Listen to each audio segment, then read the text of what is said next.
So the programme ਦੇ ਵਿੱਚ ਆਪ ਸਭ ਦਾ ਸਵਾਗਤ ਹੈ। ਸਾਂਝੀ ਸੱਤ ਪ੍ਰੋਗਰਾਮ ਲੈ ਕੇ ਹਾਜ਼ਰ ਹੋ ਚੁੱਕੇ ਹਾਂ। ਮੈਂ ਰਾਜਕਰਨਵੀਰ ਸਿੰਘ ਤੇ ਅੱਜ ਜਿਹੜਾ ਮੰਗਲਵਾਰ ਦੇ ਦਿਨ ਆਪਾਂ ਗੱਲਬਾਤ ਕਰਦੇ ਹੁੰਦੇ ਹਾਂ ਖੇਤੀਬਾੜੀ ਦੇ ਨਾਲ ਸੰਬੰਧਿਤ ਵੱਖ-ਵੱਖ ਤਰ੍ਹਾਂ ਦੀਆਂ ਚੀਜ਼ਾਂ ਦੇ ਉੱਤੇ ਆਪਾਂ ਇਸ ਦੇ ਵਿੱਚ ਜਾਣਕਾਰੀਆਂ ਤੁਹਾਡੇ ਨਾਲ ਸਾਂਝੀਆਂ ਕਰਦੇ ਹਾਂ। ਪਿਛਲੇ ਕੁਛ ਹਫ਼ਤਿਆਂ ਤੋਂ ਆਪਾਂ ਮਿੱਟੀ ਨੂੰ ਲੈ ਕੇ, ਪਾਣੀ ਨੂੰ ਲੈ ਕੇ ਇਸ ਦੇ ਬਾਰੇ ਜਿਹੜੀ ਡੂੰਘਾਈ ਦੇ ਵਿੱਚ ਚਰਚਾਵਾਂ ਕੀਤੀਆਂ, ਕੀ ਹੁੰਦਾ ਹੈ, ਕੀ ਉਸ ਦੀ ਕਰੈਕਟਰਿਸਟਿਕਸ ਆ, ਕੀ ਸਾਰਾ ਕੁਛ ਹੁੰਦਾ ਹੈ। ਸੋ ਅੱਜ ਵੀ ਖੇਤੀਬਾੜੀ ਦੇ ਨਾਲ ਸੰਬੰਧਿਤ ਹੀ ਜਿਹੜੀ ਉਹ ਆਪਣੀ ਗੱਲਬਾਤ ਹੋਊਗੀ। ਪਰ ਅੱਜ ਆਪਾਂ ਗੱਲਬਾਤ ਕਰਨ ਜਾ ਰਹੇ ਹਾਂ ਸਿਟਰਸ ਫਾਰਮਿੰਗ ਜਿਹੜੀ ਆ ਉਸ ਦੇ ਨਾਲ। ਸੋ ਆਪਣੇ ਨਾਲ ਸਿਟਰਸ ਫਾਰਮਰ ਅਰਸ਼ਦੀਪ ਸਿੰਘ ਜਿਹੜੇ ਉਹ ਇਸ ਟਾਈਮ ਜੁੜ ਚੁੱਕੇ ਨੇ। ਅਰਸ਼ਦੀਪ, ਸਵਾਗਤ ਹੈ। ਵਾਹਿਗੁਰੂ ਜੀ ਕਾ ਖਾਲਸਾ, ਵਾਹਿਗੁਰੂ ਜੀ ਕੀ ਫਤਿਹ ਜੀ। ਸੋ ਅਰਸ਼ਦੀਪ, ਸਿਟਰਸ ਫਾਰਮਿੰਗ ਦੇ ਵਿੱਚ ਤੁਸੀਂ ਹੁਣ ਪੈਰ ਪਾਇਆ ਆ। ਸਭ ਤੋਂ ਪਹਿਲਾਂ ਜੇ ਆਪਾਂ ਇਸ ਟਰਮ ਨੂੰ ਐਕਸਪਲੇਨ ਕਰਨਾ ਹੋਵੇ, ਸਿਟਰਸ ਫਾਰਮਿੰਗ ਉਹਦੇ ਵਿੱਚ ਕਿਹੜੇ ਤਰ੍ਹਾਂ ਦੇ ਚੀਜ਼ਾਂ ਆਉਂਦੀਆਂ ਜਿਹਨੂੰ ਆਪਾਂ ਸਿਟਰਸ ਫਾਰਮਿੰਗ ਜਿਹੜੀ ਉਹ ਆਖਦੇ ਹਾਂ। ਪਹਿਲਾਂ ਤਾਂ ਜੀ ਸਾਰੇ ਸਰੋਤਿਆਂ ਤੇ ਰੇਡੀਓ ਦੀ ਸਾਰੀ ਟੀਮ ਦਾ ਧੰਨਵਾਦ ਕਰਦਾ ਜੀ, ਜਿਨ੍ਹਾਂ ਨੇ ਮੈਨੂੰ ਮੌਕਾ ਦਿੱਤਾ ਬੋਲਣ ਦਾ। ਦੂਜੀ ਗੱਲ ਇਹ, ਜਿਹੜਾ ਜਿਵੇਂ ਤੁਸੀਂ ਪੁੱਛਿਆ ਰਾਜਕਰਨ ਜੀ, ਸਿਟਰਸ ਜਿਹੜੀ ਜ਼ਿਆਦਾ ਆਪਾਂ ਜੇ ਆਪਣੇ ਇੱਥੇ ਨੇੜੇ ਤੇੜੇ ਦੀ ਗੱਲ ਕਰੀਏ ਤਾਂ ਮੇਨਲੀ ਜੇ ਆਪਾਂ ਜਿਵੇਂ ਠੇਠ ਹੀ ਕਲਾਸੀਫਿਕੇਸ਼ਨ ਇਹਦੀ ਕਰਨੀ ਹੋਵੇ ਤਾਂ ਉਹਦੇ ਵਿੱਚ ਆਪਾਂ ਤਾਂ ਇੱਕ ਤਾਂ ਔਰੇਂਜ ਆਉਂਦੇ ਆ, ਡਿਫਰੈਂਟ ਵੈਰਾਈਟੀਜ਼ ਦੀਆਂ ਹੈਗੇ, ਅਤੇ ਫਿਰ ਲੈਮਨਸ ਅਤੇ ਲਾਈਮ। ਇਹ ਤਿੰਨ ਚੀਜ਼ਾਂ ਮੇਨਲੀ ਆਪਣੇ ਇੱਥੇ ਜਿਹੜੀਆਂ ਆਪਾਂ ਆਮ ਦੇਖਦੇ ਹਾਂ ਆਪਣੇ ਆਲੇ ਦੁਆਲੇ, ਇਹਨਾਂ ਜਾਏ ਨੇ।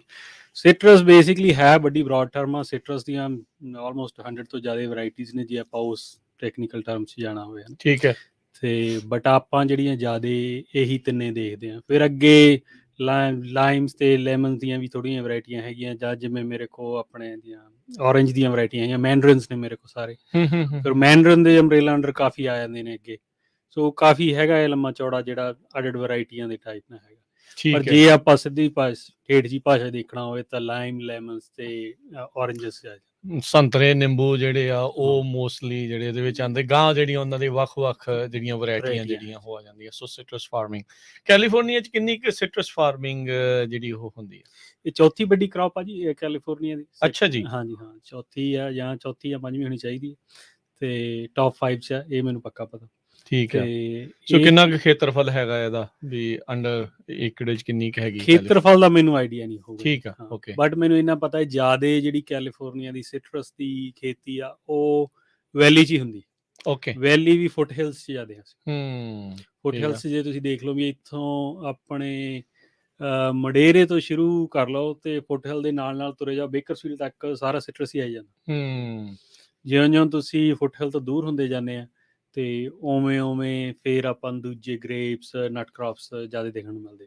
ਠੀਕ ਆ। ਸੋ ਰੀਜ਼ਨ ਕੀ ਹੈ ਫੁੱਟ ਹਿਲਸ ਦੇ ਵਿੱਚ ਜਿਹੜੇ ਔਰੇਂਜਸ ਜਿਹੜੇ ਉਹ ਜ਼ਿਆਦਾ ਹੁੰਦੇ? ਕੀ ਉਹ ਏਰੀਆ ਇੱਦਾਂ ਦਾ ਆ ਕਿ ਪਾਣੀ ਦਾ ਜਾਂ ਟੈਂਪਰੇਚਰ ਦਾ ਉਹਦੇ ਕਰਕੇ? ਟੈਂਪਰੇਚਰ ਵੀ ਹੈ। ਸਿਆਲਾਂ 'ਚ ਜਿਹੜੀ ਜ਼ਿਆਦਾ ਤਾਂ ਚੀਜ਼ਾਂ ਜਿਹੜੀ ਡਿਕਟੇਟ ਕਰਦੀ ਉਹ ਕੋਰਾ ਕਰਦਾ ਜੀ, ਫਰੋਸਟ ਜਿਹੜੀ ਆ।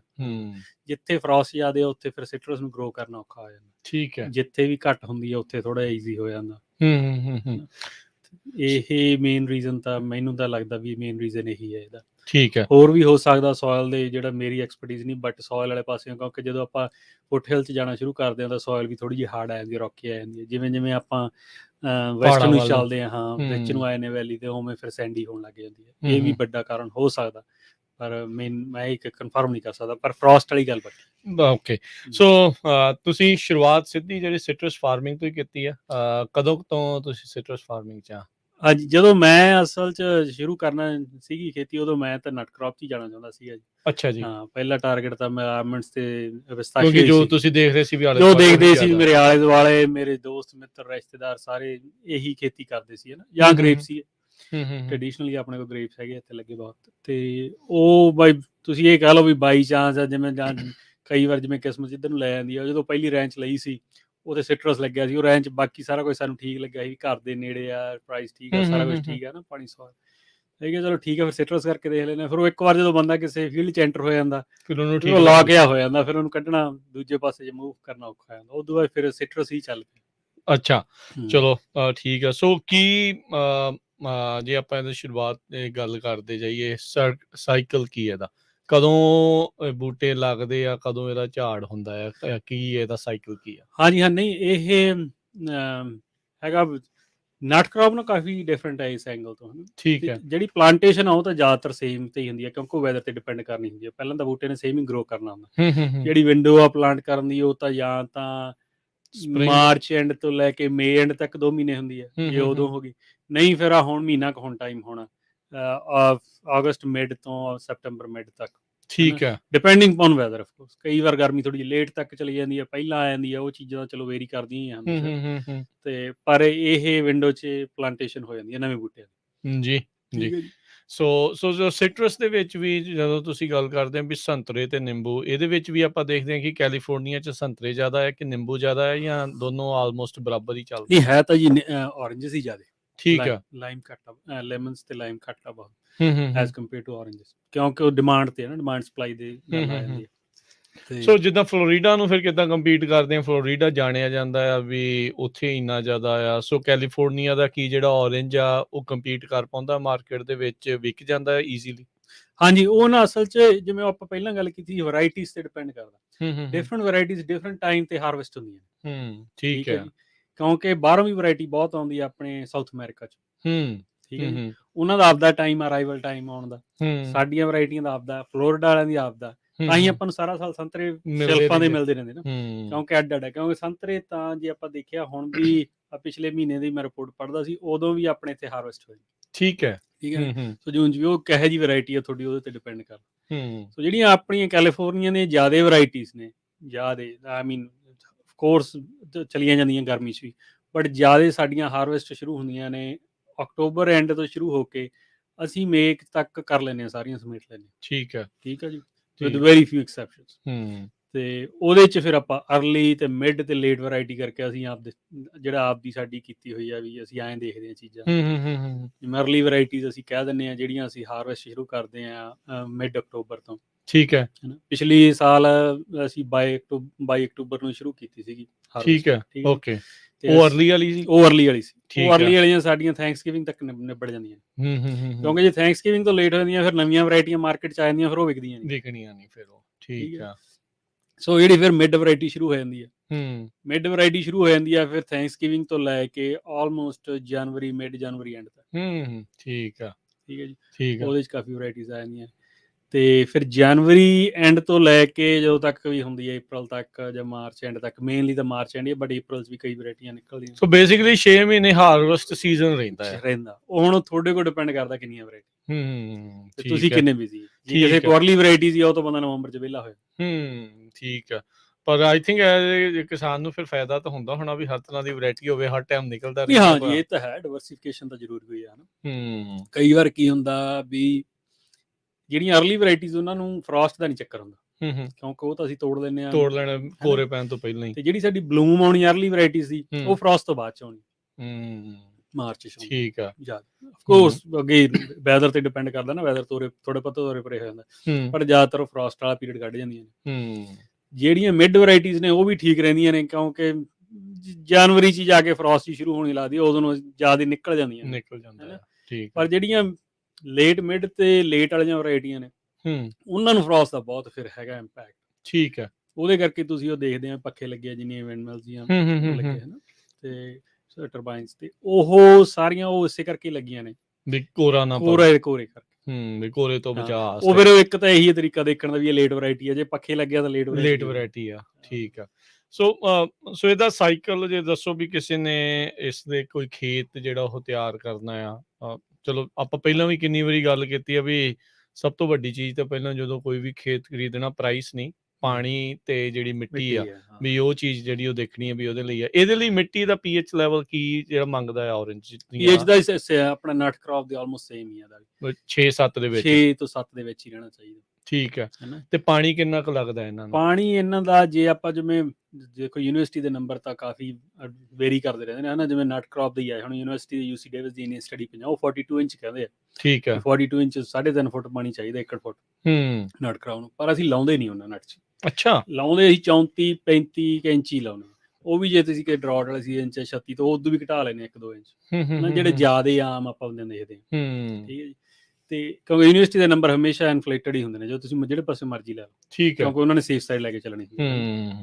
ਤੇ ਜਿਹੜਾ ਹੈਗਾ ਸਿਟਰਸ, ਜਿੰਨੀਆਂ ਕੁ ਵੈਰਾਈਟੀਆਂ ਕਾਮਨ ਨੇ ਉਹ 26 ਤੋਂ 28 ਇੰਚ ਪਾਣੀ ਲੈਂਦੀਆਂ, ਠੀਕ ਆ 28 ਕੁ ਇੰਚ ਤੱਕ ਉਹਨਾਂ ਦਾ ਪਾਣੀ ਦਾ ਸਾਈਕਲ ਦੂਜਿਆਂ ਨਾਲੋਂ ਘੱਟ ਆ ਕਾਫੀ, ਬਾਕੀਆਂ ਜਿੱਦਾਂ ਨਟ ਕ੍ਰੌਪ ਦੇ ਨਟ ਨਾਲੋਂ ਕ੍ਰੌਪ ਥੋੜਾ ਨਾਲੋਂ ਘੱਟ। ਠੀਕ ਪਰ ਆ ਇਹ ਕਹਿ ਦਈਏ ਵੀ ਨਹੀਂ ਜੀ ਬਹੁਤ ਪਾਣੀ ਘੱਟ ਜਾਂਦੀਆਂ, ਉਹੋ ਜਿਹੀ ਗੱਲ ਨਹੀਂ ਹੈ, ਹੈ ਵੀ ਤਾਂ ਪਾਣੀ ਤਾਂ comparably, ਚਾਹੀਦਾ ਹੀ ਆ ਹਾਂ anyway। ਪਾਣੀ ਤਾਂ ਚਾਹੀਦੀ ਹੈ। ਆਮ ਦੂਜੀਆਂ ਕ੍ਰੌਪਸ ਨਾਲ ਹਜੇ ਵੀ ਜ਼ਿਆਦਾ ਹੀ ਲੈਂਦੀਆਂ, ਬਟ ਐ ਵੀ ਨਟ ਕ੍ਰੌਪ ਨਾਲ ਆਲਮੰਡਸ ਨੂੰ ਪਿਸਤਾਸ਼ੀਓ ਘੱਟ ਲੈਂਦੇ ਆ, ਪਿਸਤਾਸ਼ੀਓ ਥੋੜਾ ਘੱਟ ਸਿਟਰਸ ਆ ਜਾਂਦਾ। ਅੱਛਾ ਪਿਸਟੈਸ਼ੀਓ ਨਾਲੋਂ ਵੀ ਥੋੜਾ ਜਿਹਾ ਘੱਟ ਘੱਟ ਇਹਨਾਂ ਦਾ ਲੈਂਦੇ ਜਿਹੜਾ ਉਹ ਹੈਗਾ, ਪਰ ਇਹ ਆ ਵੀ ਹਰ ਪਾਸੇ ਨਹੀਂ ਹੋ ਸਕਦਾ। ਕੀ ਇਹ ਸਾਇੰਸਦਾਨ ਜਾਂ ਯੂਨੀਵਰਸਿਟੀ ਵਾਲੇ ਹੁਣ ਇਦਾਂ ਦੇ ਬੂਟੇ ਤਿਆਰ ਕਰ ਰਹੇ ਆ ਵੀ ਜਿਨ੍ਹਾਂ ਦਾ ਫਰੋਸਟ ਦੇ ਉੱਤੇ ਪ੍ਰਭਾਵ ਨਾ ਪਵੇ ਤੇ ਇਹ ਬਾਕੀ ਜਿਹੜੇ ਨਟ ਕ੍ਰੌਪ ਦੀ ਥਾਂ ਦੇ ਉੱਤੇ ਇਹ ਲੱਗ ਸਕਣ?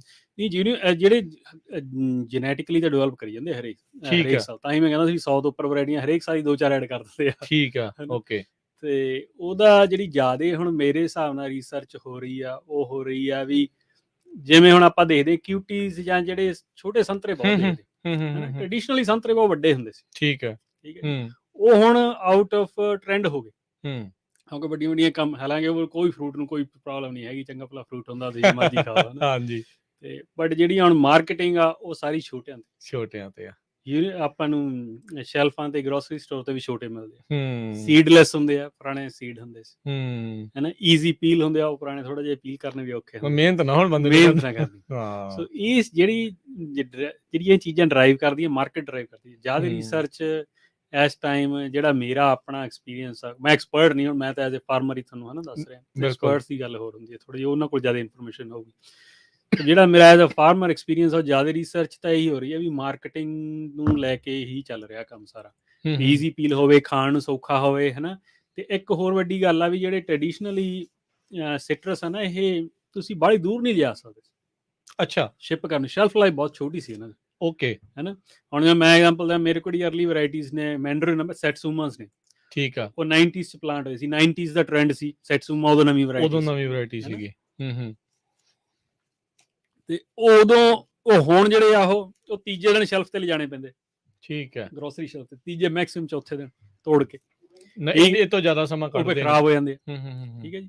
ਤੇ ਜਿਹੜੇ ਹੈਗੇ ਆ ਹੁਣ ਨਵੀਆਂ ਵੈਰਾਈਟੀਜ਼ ਆ, ਟੈਂਗੋਜ਼ ਵਗੈਰਾ, ਇਹ 6-7 ਦਿਨ ਕੱਢ ਜਾਂਦੇ, ਉਹਦੇ ਨਾਲ ਫਿਰ ਜਿਹੜੀ ਚੀਜ਼ ਕਿੱਥੇ ਤਾਂ ਹੁਣ ਕੈਲੀਫੋਰਨੀਆ 'ਚ ਹੀ ਕੰਜ਼ਿਊਮ ਹੋਣੀ ਸੀ, ਹੁਣ ਜੇ ਉਹ ਕੈਲੀਫੋਰਨੀਆ ਤੋਂ ਨਿਊਯਾਰਕ ਤੱਕ ਚਲੀ ਜਾਣੀ ਹੈ, ਉਹਦੀ ਮਾਰਕੀਟ ਦਾਇਰਾ ਵੱਧ ਗਿਆ, ਮਾਰਕੀਟ ਦਾ ਦਾਇਰਾ ਵੱਧ ਗਿਆ। ਸੋ ਇਹਨਾਂ ਫਾਰਮਰ ਲਈ ਇਹ ਚੀਜ਼ ਫਾਇਦੇਮੰਦ ਆ, ਬਿਲਕੁਲ ਫਾਇਦਾ, ਪਰ ਇਹਦਾ ਜੀ ਪ੍ਰੋਬਲਮ ਇਹਦੀ ਹੈ, ਫਾਇਦਾ ਨੁਕਸਾਨ ਹੋਈ ਹੈ ਵੀ ਦੋਨੇ ਇਕੱਠੇ ਹੀ ਚੱਲਦੇ ਆ, ਕਿਉਂਕਿ ਤੁਸੀਂ ਜਦੋਂ ਇੱਕ ਵਾਰ ਟਰੀ ਪਲਾਂਟ ਕਰ ਲੈਂਦੇ ਤੁਸੀਂ ਲੌਕ ਹੋ ਜਾਂਦੇ, ਕਿਸੇ ਚੀਜ਼ ਨੂੰ ਕਿੰਨੇ ਸਾਲ ਇਹਦੀ ਹੁੰਦੀ ਹੈ ਲਾਈਫ? ਪੁਰਾਣੇ ਤਾਂ ਦੇਖੋ, ਮੇਰਾ ਜਿਹੜਾ, ਮੈਂ ਇੱਕ ਵਾਰ ਡਾਕਟਰ ਬਰਾੜ ਨਾਲ ਗੱਲ ਕਰਦਾ ਸੀ, ਉਹਨਾਂ ਨੇ ਦੱਸਿਆ ਸੀ ਵੀ ਚੀਕੋ ਇੱਕ ਸਿਟਰਸ ਟਰੀ ਖੜਾ ਜਿਹੜਾ 1878 ਚ ਪਲਾਂਟ ਹੋਇਆ ਸੀ, ਉਹਨੂੰ ਹਜੇ ਵੀ ਸੰਤਰੇ ਲੱਗੀ ਜਾਂਦੇ, ਅਫਕੋਰਸ ਉਹਨੂੰ ਸਪੋਰਟਾਂ ਦੇ ਕੇ ਰੱਖਿਆ ਹੋਇਆ, ਹੁਣ ਭਾਰ ਵੱਧ ਗਿਆ ਉਹਦਾ ਹਨਾ, ਉਹ ਵੀ ਪੁਰਾਣਾ ਹੋ ਗਿਆ, ਬਟ ਇਹਨਾਂ ਦੀ ਏਜ ਬਹੁਤ, ਠੀਕ ਹੈ, ਏਜ ਪਿਸਤਾਸ਼ੀਓ ਵਾਂਗੂ ਕਾਫੀ ਵੱਡੀ ਹੈ। ਪਰ ਮੈਨੂੰ ਮੈਨੂੰ ਐ ਲੱਗਦਾ ਹੁੰਦਾ ਨਾ, ਪ੍ਰੋਬਲਮ ਟਰੀ ਦੀ ਏਜ ਦੀ ਨਹੀਂ ਹੈਗੀ, ਪ੍ਰੋਬਲਮ ਆਉਂਦੀ ਉਹੀ ਮਾਰਕੀਟਿੰਗ ਵਾਲੀ। ਜਿਵੇਂ ਹੁਣ ਸੈਟਸੂਮਾਸ ਵੈਰਾਈਟੀ 90s ਚ ਪੂਰੇ ਜਦੋਂ ਪਲਾਂਟ ਹੋਏ ਸੀ, ਉਦੋਂ ਡਿਮਾਂਡ ਸੀ ਤਾਂ ਹੀ ਪਲਾਂਟ ਹੋਏ, ਤੇ ਅਰਲੀ 2000 ਚ ਵੀ ਪੂਰੀ ਉਹਦੀ ਸੀਗੀ ਮਾਰਕੀਟ ਸੀ, ਠੀਕ ਹੈ, ਤੇ ਹੁਣ ਉਹ ਵਿਕਦੇ ਨਹੀਂ ਹੈ, ਇਸ ਹਾਰਡ ਸੈਲ, ਹੁਣ ਜੇ ਹਾਰਡ ਸੈਲ ਆ, ਦਿਨੋਂ ਦਿਨ ਉਹ ਉਦੋਂ ਵੀ ਹਾਰਡਰ ਹੀ ਹੋਈ ਜਾਣਾ ਵੇਚਣ। ਫਿਰ ਇਹ ਫਾਰਮਰ ਦੇ ਲਈ ਤਾਂ ਬਹੁਤ ਡਾਇਲਮਾ ਹੈ, ਬਹੁਤ ਸ਼ਸ਼ੋਪਨ ਆ ਵੀ ਕੀ ਉਹ ਚੇਂਜ ਕਰੇ ਜਾਂ ਉਹ ਕੀ ਕਰੇ। ਫਿਰ ਕਿੰਨੇ ਕੁ ਸਾਲ ਬੰਦਾ ਫਾਰਮਰ ਇਹ ਚੀਜ਼ ਨੂੰ ਵੇਟ ਕਰਦਾ ਆ ਜੀ, ਮੈਂ ਹੁਣ ਆਪਣੀ ਵੈਰਾਈਟੀ ਚੇਂਜ ਕਰਾਂ? ਜਦੋਂ ਤੱਕ ਜੀ ਮੇਰਾ ਤਾਂ ਇਹ ਹਿਸਾਬ ਆ, ਮੈਂ ਜਿਵੇਂ ਦੇਖਦਾ ਚੀਜ਼ਾਂ ਨੂੰ, ਮੈਨੂੰ ਤਾਂ ਹੁੰਦਾ ਵੀ ਜਿੰਨਾ ਚਿਰ ਪੈਸੇ ਬਚਦੇ ਆ ਉਹਨਾਂ ਚਿਰ ਕਰੀ ਚੱਲੋ, ਠੀਕ ਆ। ਜੋ ਤੁਹਾਨੂੰ ਪੈਸੇ ਆ ਗਿਆ ਵੀ ਇੱਥੇ ਹੁਣ ਨੋ ਪ੍ਰੋਫਿਟ ਲਾਸ ਤੇ ਆ ਗਿਆ, ਫਿਰ ਤੁਸੀਂ ਆਪਦੀ ਪਲੈਨਿੰਗ ਕਰੋ। ਪਰ ਕਿਤੇ ਇਸ ਚੀਜ਼ ਦੇ ਵਿੱਚ ਫਿਰ ਬੰਦਾ ਲੂਜ਼ ਨਹੀਂ ਕਰ ਜਾਂਦਾ ਵੀ ਮੈਂ ਟਾਈਮ ਵੀ ਲੂਜ਼ ਕਰ ਗਿਆ, ਉਹ ਵੈਰਾਈਟੀ ਲਾਈ ਵੀ ਲੇਟ ਤੇ ਬਾਅਦ ਚ ਉਹ ਵੀ ਬਾਅਦ ਚ ਹੌਲੀ ਹੌਲੀ ਫੇਡ ਆਊਟ ਹੁੰਦੀ ਹੋਵੇ, ਬੰਦਾ ਲਾ ਵੀ ਬਾਅਦ ਚ ਉਹ ਲਵੇ। ਹੁਣ ਮੈਂ ਤੁਹਾਨੂੰ ਐਗਜ਼ਾਮਪਲ ਦਿੰਦਾ ਜੀ, ਜਿਵੇਂ ਹੁਣ ਆਪਣੇ ਸੈਟਸੂਮਾ ਸੀਗੇ ਹਨਾ, ਮਿਡ ਵੈਰਾਈਟੀ ਸੈਟਸੂਮਾ ਸੀ ਮੇਰੇ ਕੋਲ ਪਿਛਲੇ ਸਾਲ, ਥੋੜੇ ਸੀਗੇ ਏਕੜ ਤੇ, ਉਹ ਇੰਨਾ ਹਾਰਡ ਹੋਇਆ ਸੈੱਲ ਕਰਨਾ, ਮੈਂ ਅਖੀਰ ਰੱਖੇ ਉਹਨੇ ਉਹ ਪੱਟ ਹੀ ਦਿੱਤੇ ਪਿਛਲੇ ਸਾਲ, ਠੀਕ ਹੈ। ਮੈਂ ਕਿਹਾ ਯਾਰ ਕੋੜਾ ਘੁੱਟ ਭਰਨਾ ਹੀ ਪਿਆ ਵੀ ਇੰਨੇ ਲੋਕਾਂ ਦੀਆਂ ਮਿਹਨਤਾਂ ਕਰਨਾ, ਘੱਟੋ ਘੱਟ 50 ਬਾਇਰਸ ਨੂੰ ਕਾਲ ਕੀਤੀਆਂ, ਹਰੇਕ ਬੰਦਾ ਕਹਿੰਦੇ ਨਹੀਂ ਲੈਣੇ, ਫਿਰ ਇੱਕ ਕਹਿੰਦਾ ਮੈਂ ਲਊਂਗਾ, ਉਹ ਉਹਦੀਆਂ ਆਪਦੀਆਂ ਕੰਡੀਸ਼ਨ ਸੀ, ਮੈਂ ਐਂ ਕਰੂੰਗਾ ਜਾਂ ਉਹ ਕਰੂੰਗਾ ਹਨਾ, ਤੇ ਵੀ ਤੁਸੀਂ ਪਹਿਲਾਂ ਸਪਰੇਅ ਕਰੋ।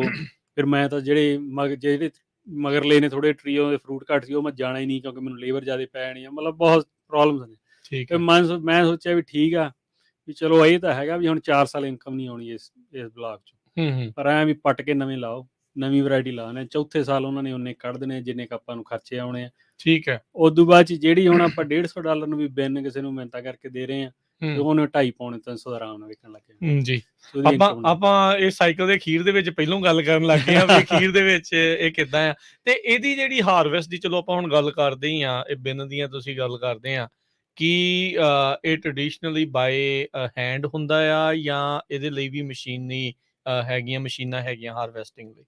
ਨਹੀਂ, ਹਾਰਵੈਸਟਿੰਗ ਲਈ ਯੂਨੀਵਰਸਿਟੀ ਦੀ ਰਿਸਰਚ ਤਾਂ ਚੱਲਦੀ ਹੈ ਆਟੋਮੇਸ਼ਨ ਦੀ, ਠੀਕ ਹੈ ਹੈ ਨਾ। ਇੱਕ ਮੈਂ ਆਪਣੇ ਪ੍ਰੋਫੈਸਰ ਦਾ ਨਾਮ ਭੁੱਲ ਗਿਆ, ਫਿਜੀ ਦੇ ਨੇ ਮੈਨੂੰ ਲੱਗਦਾ, ਇਫ ਆਮ ਨਾਟ ਰੋਂਗ, ਉਹ ਯੂਸੀ ਮਰਸੈਡ ਕਰ ਰਿਹਾ ਤੇ ਠੀਕ ਹੈ ਰਿਸਰਚ ਵੀ ਇਹਨੂੰ ਕਿਵੇਂ ਆਟੋਮੇਟ ਕੀਤਾ ਜਾਵੇ, ਹੈ ਹੂੰ, ਨਾ। ਹੋਰ ਵੀ ਹੂੰ। ਬਥੇਰੇ ਜਾਣੇ ਲੱਗੇ ਹੋਣਗੇ ਹੂੰ, ਹੂੰ। ਯੂਨੀਵਰਸਿਟੀਆਂ, ਪਰ ਅੱਜ ਦੀ ਤਰੀਕ 'ਚ ਤਾਂ ਹੈਂਡ ਪਿਕ ਹੀ ਹੈ ਸਾਰਾ। ਸਾਰਾ ਕੁਝ ਹੈਂਡ ਪਿਕ ਆ। ਹਾਂ, ਇੱਕ ਇੱਕ ਕਰਕੇ ਸੁਣ। ਸੋ ਫਿਰ ਹਾਰਵੈਸਟਿੰਗ ਵੇਲੇ ਪ੍ਰੋਬਲਮ ਵੀ ਬੜੀ ਆਉਂਦੀ ਹੋਣੀ ਅੱਜ ਕੱਲ ਤਾਂ ਆਪਾਂ ਦੇਖਦੇ ਹਾਂ ਵੀ ਮਿਲਦੇ ਨਹੀਂ ਬਹੁਤ ਕਿਸਾਨਾਂ ਨੂੰ ਇਹ ਮੈਨੂੰ ਲੱਗਦਾ ਇੱਕ ਵੱਡਾ ਰੀਜ਼ਨ ਆ ਵੀ ਆਪਣੀ ਕਮਿਊਨਿਟੀ ਥੋੜੀ ਜੀ ਜੱਕਦੀ ਹੈ। ਜਾਕਦੀ ਹੈ।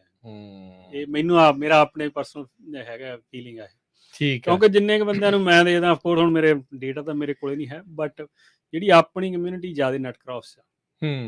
ਵੀ ਕਿਉਂਕਿ ਉਹ ਹਾਰਵੈਸਟਿੰਗ ਥੋੜੀ ਈਜ਼ੀ ਹੈ ਇਸ ਮਾਮਲੇ 'ਚ, ਆਟੋਮੇਟਡ ਆ ਸਾਰੀ, ਆਟੋਮੇਟਡ ਆ, ਉਹ 'ਚ ਬੰਦਿਆਂ ਦੀ ਡਿਪੈਂਡੈਂਸ ਕੋਈ ਨਹੀਂ ਹੈ, ਮਸ਼ੀਨੀ ਆ ਸਾਰਾ ਕੰਮ ਉਹਦੇ ਵਿੱਚ। ਬਦਾਮ ਹੀ ਹੁਣ ਝੜਦੇ ਆ ਸਾਰੇ, ਝਾੜ ਕੇ ਉਹਨਾਂ ਨੇ ਮਿੰਟ 'ਚ ਲੈ ਜਾਣੇ।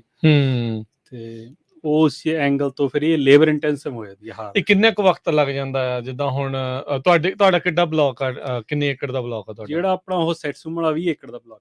ਤੇ ਕਿੰਨਾ ਵਕਤ ਲੱਗਾ ਇਸ ਦੀ ਹਾਰਵੈਸਟਿੰਗ ਤੇ? ਉਹੀ ਫਿਰ ਡਿਪੈਂਡ ਕਰਦਾ ਵੀ ਵੈਰਾਈਟੀ ਕਿੰਨੀਆਂ ਸੀਗੀਆਂ ਆਪਣੇ ਕੋਲ। ਤੇ ਇੱਕ ਜਦੋਂ ਬਾਇਰ ਨੇ ਬਾਏ ਕਰਨਾ ਹੁੰਦਾ ਨਾ, ਉਹ ਫਿਰ ਉਹ ਆਪਦੇ ਤਰੀਕੇ ਨਾਲ ਆਪਦੇ ਪੇਸ ਨਾਲ ਤੋੜ ਕੇ ਲੈ ਕੇ ਜਾਂਦਾ। ਅੱਛਾ, ਤੁਸੀਂ ਮਤਲਬ ਕੰਟਰੈਕਟ ਕਰਨਾ ਸਿੱਧਾ ਬਾਇਰ ਦੇ ਨਾਲ? ਉਹਨੇ ਬੰਦੇ ਲੈ ਕੇ ਆਉਣੇ, ਉਹਨੇ ਆਪੇ ਤੋੜ ਕੇ ਲੈ ਕੇ? ਹੁਣ ਤੁਹਾਡੇ ਕੋਲ ਦੋ ਆਪਸ਼ਨਸ ਹੁੰਦੀਆਂ। ਅੱਛਾ ਜੀ। ਇੱਕ ਆਪਸ਼ਨ ਤਾਂ ਇਹ ਹੁੰਦੀ ਹੈ ਵੀ ਤੁਸੀਂ ਤੋੜ ਕੇ ਬਿਨ ਭਰ ਕੇ ਉਹਨੂੰ ਪਹੁੰਚਾਇਓ, ਠੀਕ ਆ, ਠੀਕ ਹੈ ਜੀ। ਦੂਜੀ ਆਪਸ਼ਨ ਇਹ ਆ ਵੀ ਟਰੀ ਤੇ ਹੀ ਉਹਨੂੰ ਵੇਚ ਦਿਓ। ਅੱਛਾ, ਲੱਗੇ ਉਹਨੇ ਆਪਦੇ ਤੁਹਾਡੇ ਸਾਹਮਣੇ ਆਪਦੀ ਲੇਬਰ ਲਿਆਉਣੀ ਆ, ਸਾਰਾ ਕੁਛ ਆਪਦਾ, ਉਹਨੇ ਬਿਨ ਭਰਨੇ ਨੇ, ਆਪਾਂ ਨੂੰ ਬਿਨ ਰੋਜ਼ ਸ਼ਾਮ ਨੂੰ ਦਿਖਾਣੇ ਨੇ, ਉਸ ਹਿਸਾਬ ਨਾਲ ਜਿਵੇਂ ਆਪਾਂ ਨੂੰ ਆਰਮੈਂਟਸ ਦੇ ਜਾਂਦੇ ਆ, ਬਿੱਲ ਦੇ ਜਾਂਦੇ ਆ, ਠੀਕ ਆ, ਉਹਨੇ ਅਸੀਂ ਦੇਣੀ ਸ਼ਾਮ ਨੂੰ ਵੀ ਇੰਨੇ ਬਿਨ ਪਿਕ ਕੀਤੇ ਆ, ਠੀਕ ਹੈ ਜੀ। ਠੀਕ ਆ, ਉਹਨਾਂ ਨੇ ਲਈ ਜਾਣੇ, ਫਿਰ ਉਹ ਉਸ ਹਿਸਾਬ ਨਾਲ ਲੈ ਕੇ ਜਾਂਦੇ ਆ ਵੀ ਜਿੰਨੀ ਕੁ ਉਹਨਾਂ ਦੀ ਲਾਈਨ ਤੇ ਚੜ੍ਹ ਸਕਣ, ਕਿਉਂਕਿ ਉਹਨਾਂ ਨੇ ਜਾ ਕੇ ਪੈਕਿੰਗ ਹਾਊਸ ਪੈਕ ਵੀ ਕਰਨੇ ਨਾ ਕਿਤੇ, ਸ਼ੈਲਫ ਲਾਈਫ ਦੀ ਗੱਲ ਆ। ਪੈਕਿੰਗ ਹਾਊਸ ਉਹਨਾਂ ਨੇ ਫਿਰ ਜਿੰਨੇ ਕੁ ਉਹਨਾਂ ਕੋਲ ਆਰਡਰ ਨੇ, ਦੂਜੀ ਗੱਲ ਇਹ ਹੁੰਦੀ ਹੈ ਫਿਰ ਉਸ ਹਿਸਾਬ ਨਾਲ ਤੋੜਦੇ ਆ। ਕਿਉਂਕਿ ਸਿਟਰਸ ਜਨਰਲੀ ਜਿਵੇਂ ਕਈ ਕ੍ਰਾਪਸ ਹੈਗੀਆਂ ਜਿਵੇਂ ਪੀਚ ਨੇ ਜਾਂ ਟੂ ਸਰਟਨ ਐਕਸਟੈਂਟ ਜਿਹੜੇ ਆਪਣੇ ਆਹ ਗ੍ਰੇਪਸ ਵੀ ਨੇ, ਤੁਹਾਨੂੰ ਸਰਟਨ ਵਿੰਡੋ 'ਚ ਹੀ ਤੋੜਨੇ ਪੈਂਦੇ। ਹਾਂਜੀ ਹਾਂਜੀ, ਹੈ ਨਾ। ਤੇ ਸਿਟਰਸ ਆ ਥੋੜੀ ਜਿਹੀ ਜਿਹੜੀ ਉਹ ਵਿੰਡੋ ਆ ਵੱਡੀ ਆ, ਕਿਉਂਕਿ ਅਸੀਂ ਹੁਣ 22 ਅਕਤੂਬਰ ਨੂੰ ਸ਼ੁਰੂ ਕਰਕੇ ਥੈਂਕਸਗਿਵਿੰਗ ਤੱਕ ਚਲੇ ਗਏ ਸੇਮ ਵੈਰਾਈਟੀਜ਼ ਨੂੰ। ਆਫਕੋਰਸ ਚਲੋ ਮਾੜਾ ਮੋਟਾ ਦਾ ਫਰਕ ਹੁੰਦਾ, ਟਰੀ ਦਾ ਵੀ ਫਰਕ ਹੋ ਜਾਂਦਾ ਹੈ ਨਾ। ਹਫਤਾ ਪਹਿਲਾਂ ਲੌਂਗ ਪੀਰੀਅਡ ਮਹੀਨੇ ਦਾ 3-4 ਹਫ਼ਤੇ ਦੀ ਵਿੰਡੋ ਸੀਗੀ ਜਿਸ 'ਚ ਅਸੀਂ ਸਾਰੇ ਤੋੜਨੇ ਕਰ ਸਕਦੇ ਸੀ, ਤੇ ਉਹ ਫਿਰ ਉਹ ਆਪਦੇ ਆਪ ਪੇਸ ਕਰ ਲੈਂਦੇ। ਜਦੋਂ ਜਿੰਨੀ ਜ਼ਰੂਰਤ ਉਹਨੇ ਤੋੜ ਕੇ ਜਿਹੜੇ ਉਹ ਲੈ ਜਾਂਦੇ ਆ।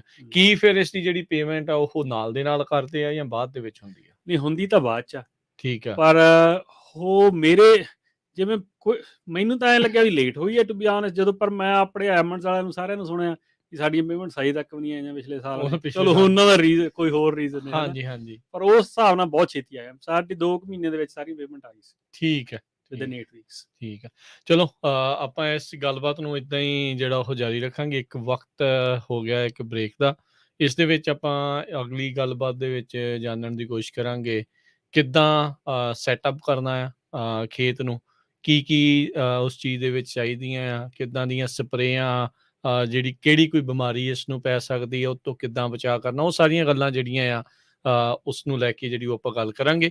ਤੇ ਜੇ ਸਰੋਤਿਓ ਤੁਹਾਡਾ ਵੀ ਕੋਈ ਸਿਟਰਸ ਨੂੰ ਲੈ ਕੇ, ਇਸ ਖੇਤੀਬਾੜੀ ਨੂੰ ਲੈ ਕੇ ਤੁਹਾਡਾ ਵੀ ਜੇ ਕੋਈ ਸਵਾਲ ਹੋਵੇ ਤਾਂ ਤੁਸੀਂ ਸਟੂਡੀਓ 'ਚ ਕਾਲ ਕਰ ਸਕਦੇ ਹੋ। ਸਟੂਡੀਓ ਦਾ ਨੰਬਰ ਹੈ 408 272 5200 4082725200। ਮਿਲਦੇ ਹਾਂ ਇੱਕ ਬ੍ਰੇਕ ਤੋਂ ਬਾਅਦ 'ਚ।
ਪੰਜਾਬੀ ਰੇਡੀਓ USA ਸੁਣ ਰਹੇ ਦੇਖ ਰਹੇ ਸਾਰੇ ਹੀ ਸਰੋਤਿਆਂ ਤੇ ਦਰਸ਼ਕਾਂ ਨੂੰ ਇੱਕ ਵਾਰੀ ਫੇਰ ਸਵਾਗਤ ਹੈ। ਜੀ ਆਇਆਂ ਨੂੰ, ਸਤਿ ਸ਼੍ਰੀ ਅਕਾਲ। ਪ੍ਰੋਗਰਾਮ ਸਾਂਝੀ ਸੱਤ ਦੇ ਵਿੱਚ ਅਰਸ਼ਦੀਪ ਸਿੰਘ ਜੀ ਸਵਾਗਤ ਹੈ। ਇੱਕ ਵਾਰੀ ਫੇਰ ਸਤਿ ਸ਼੍ਰੀ ਅਕਾਲ ਜੀ। ਸੋ ਗੱਲਬਾਤ ਸਰੋਤਿਓ ਅੱਜ ਦੇ ਸਾਂਝੀ ਸੱਤ ਪ੍ਰੋਗਰਾਮ ਦੇ ਵਿੱਚ ਆਪਾਂ ਕਰ ਰਹੇ ਹੈਗੇ ਆ ਸਿਟਰਸ ਦੀ ਜਿਹੜੀ ਫਾਰਮਿੰਗ ਆ ਉਸ ਨੂੰ ਲੈ ਕੇ। ਸਿਟਰਸ ਦੇ ਜੇ ਫਾਰਮਰ ਅਰਸ਼ਦੀਪ ਸਿੰਘ ਆਪਣੇ ਨਾਲ ਜੁੜੇ ਹੋਏ ਆ। ਇਹ ਵੀ ਵੈਲੀ ਦੇ ਵਿੱਚ ਹੀ ਖੇਤੀਬਾੜੀ ਜਿਹੜੀ ਉਹ ਕਰਦੇ ਆ। ਸੋ ਪ੍ਰੋਗਰਾਮ ਦੇ ਸ਼ੁਰੂ ਦੇ ਵਿੱਚ ਆਪਾਂ ਸਿਟਰਸ ਵੈਰਾਈਟੀ ਕੀ ਹੁੰਦੀ ਆ, ਉਹਦੇ ਬਾਰੇ ਹੋਰ ਕੀ ਕੁਛ ਉਸ ਦੇ ਵਿੱਚ ਨਾਲ ਜੁੜਿਆ ਹੁੰਦਾ ਆ, ਕਦੋਂ ਪਲਾਂਟ ਕੀਤਾ ਜਾਂਦਾ, ਕਦੋਂ ਹਾਰਵੈਸਟਿੰਗ ਹੁੰਦੀ ਆ, ਉਸ ਦੇ ਬਾਰੇ ਗੱਲ ਕੀਤੀ ਸੀ।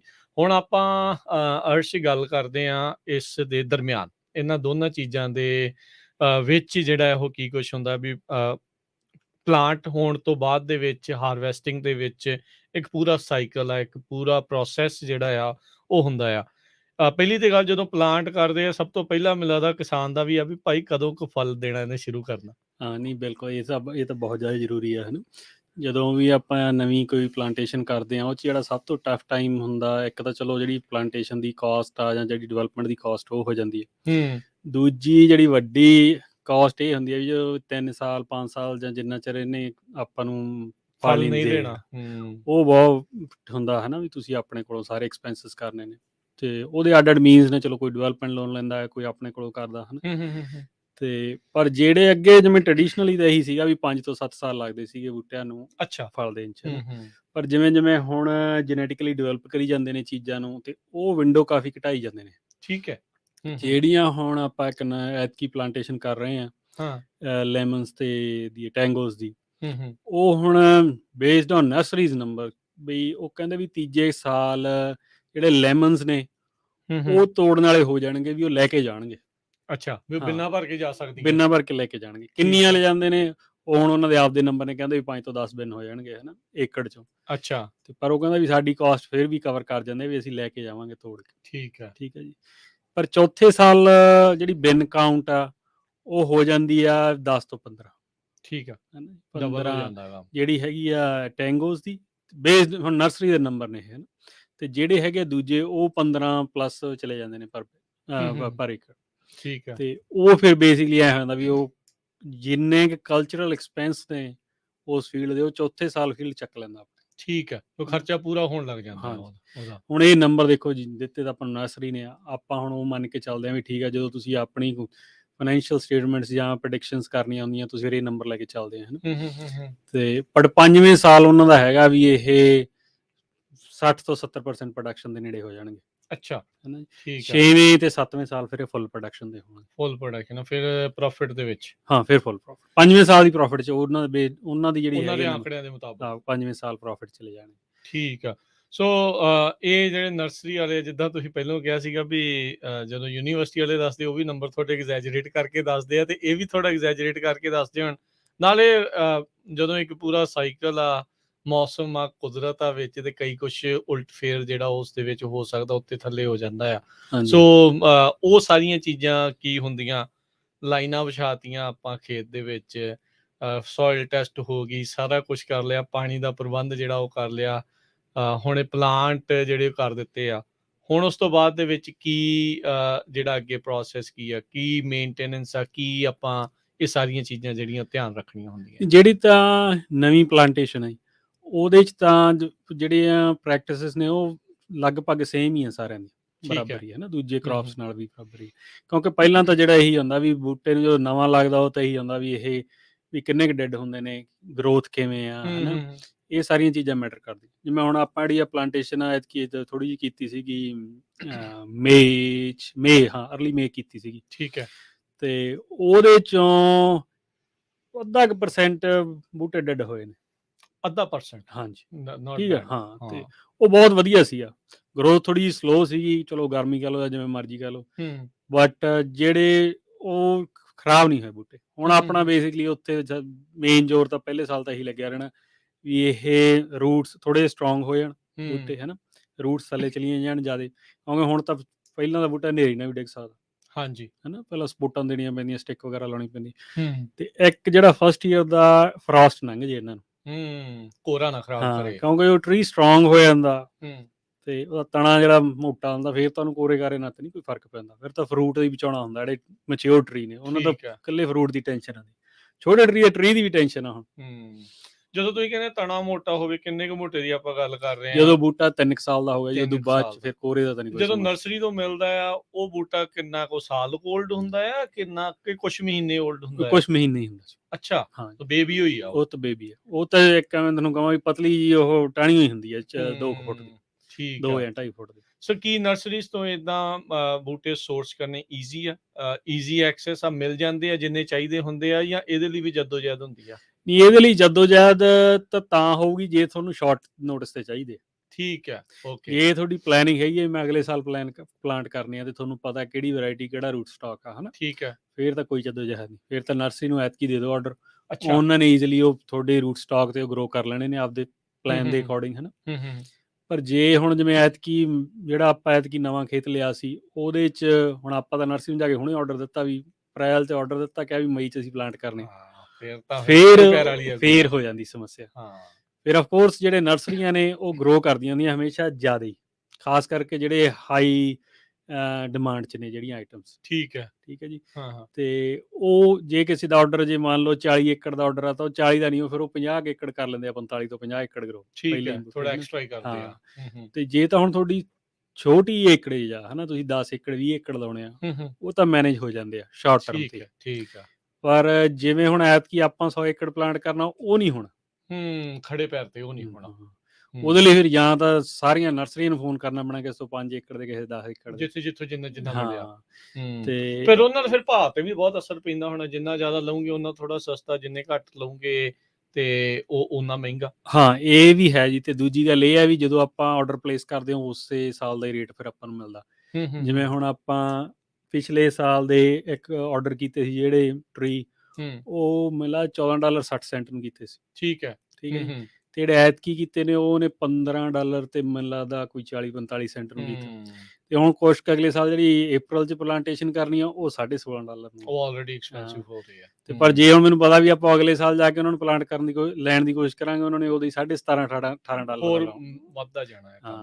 ਹਾਂ, ਤੇ ਇਹ ਹੈ ਵੀ ਬੈਟਰ ਇਹੀ ਆ ਵੀ ਪਲੈਨਿੰਗ ਕਰਕੇ ਰੱਖੇ ਪਹਿਲੇ। ਠੀਕ ਹੈ, ਹਨਾ, ਤੇ ਵੀ ਜੇ ਅਗਲੇ ਸਾਲ ਕਿੰਨੇ ਲਾਉਣੇ ਆ, ਕਿੱਥੇ ਲਾਉਣੇ ਆ।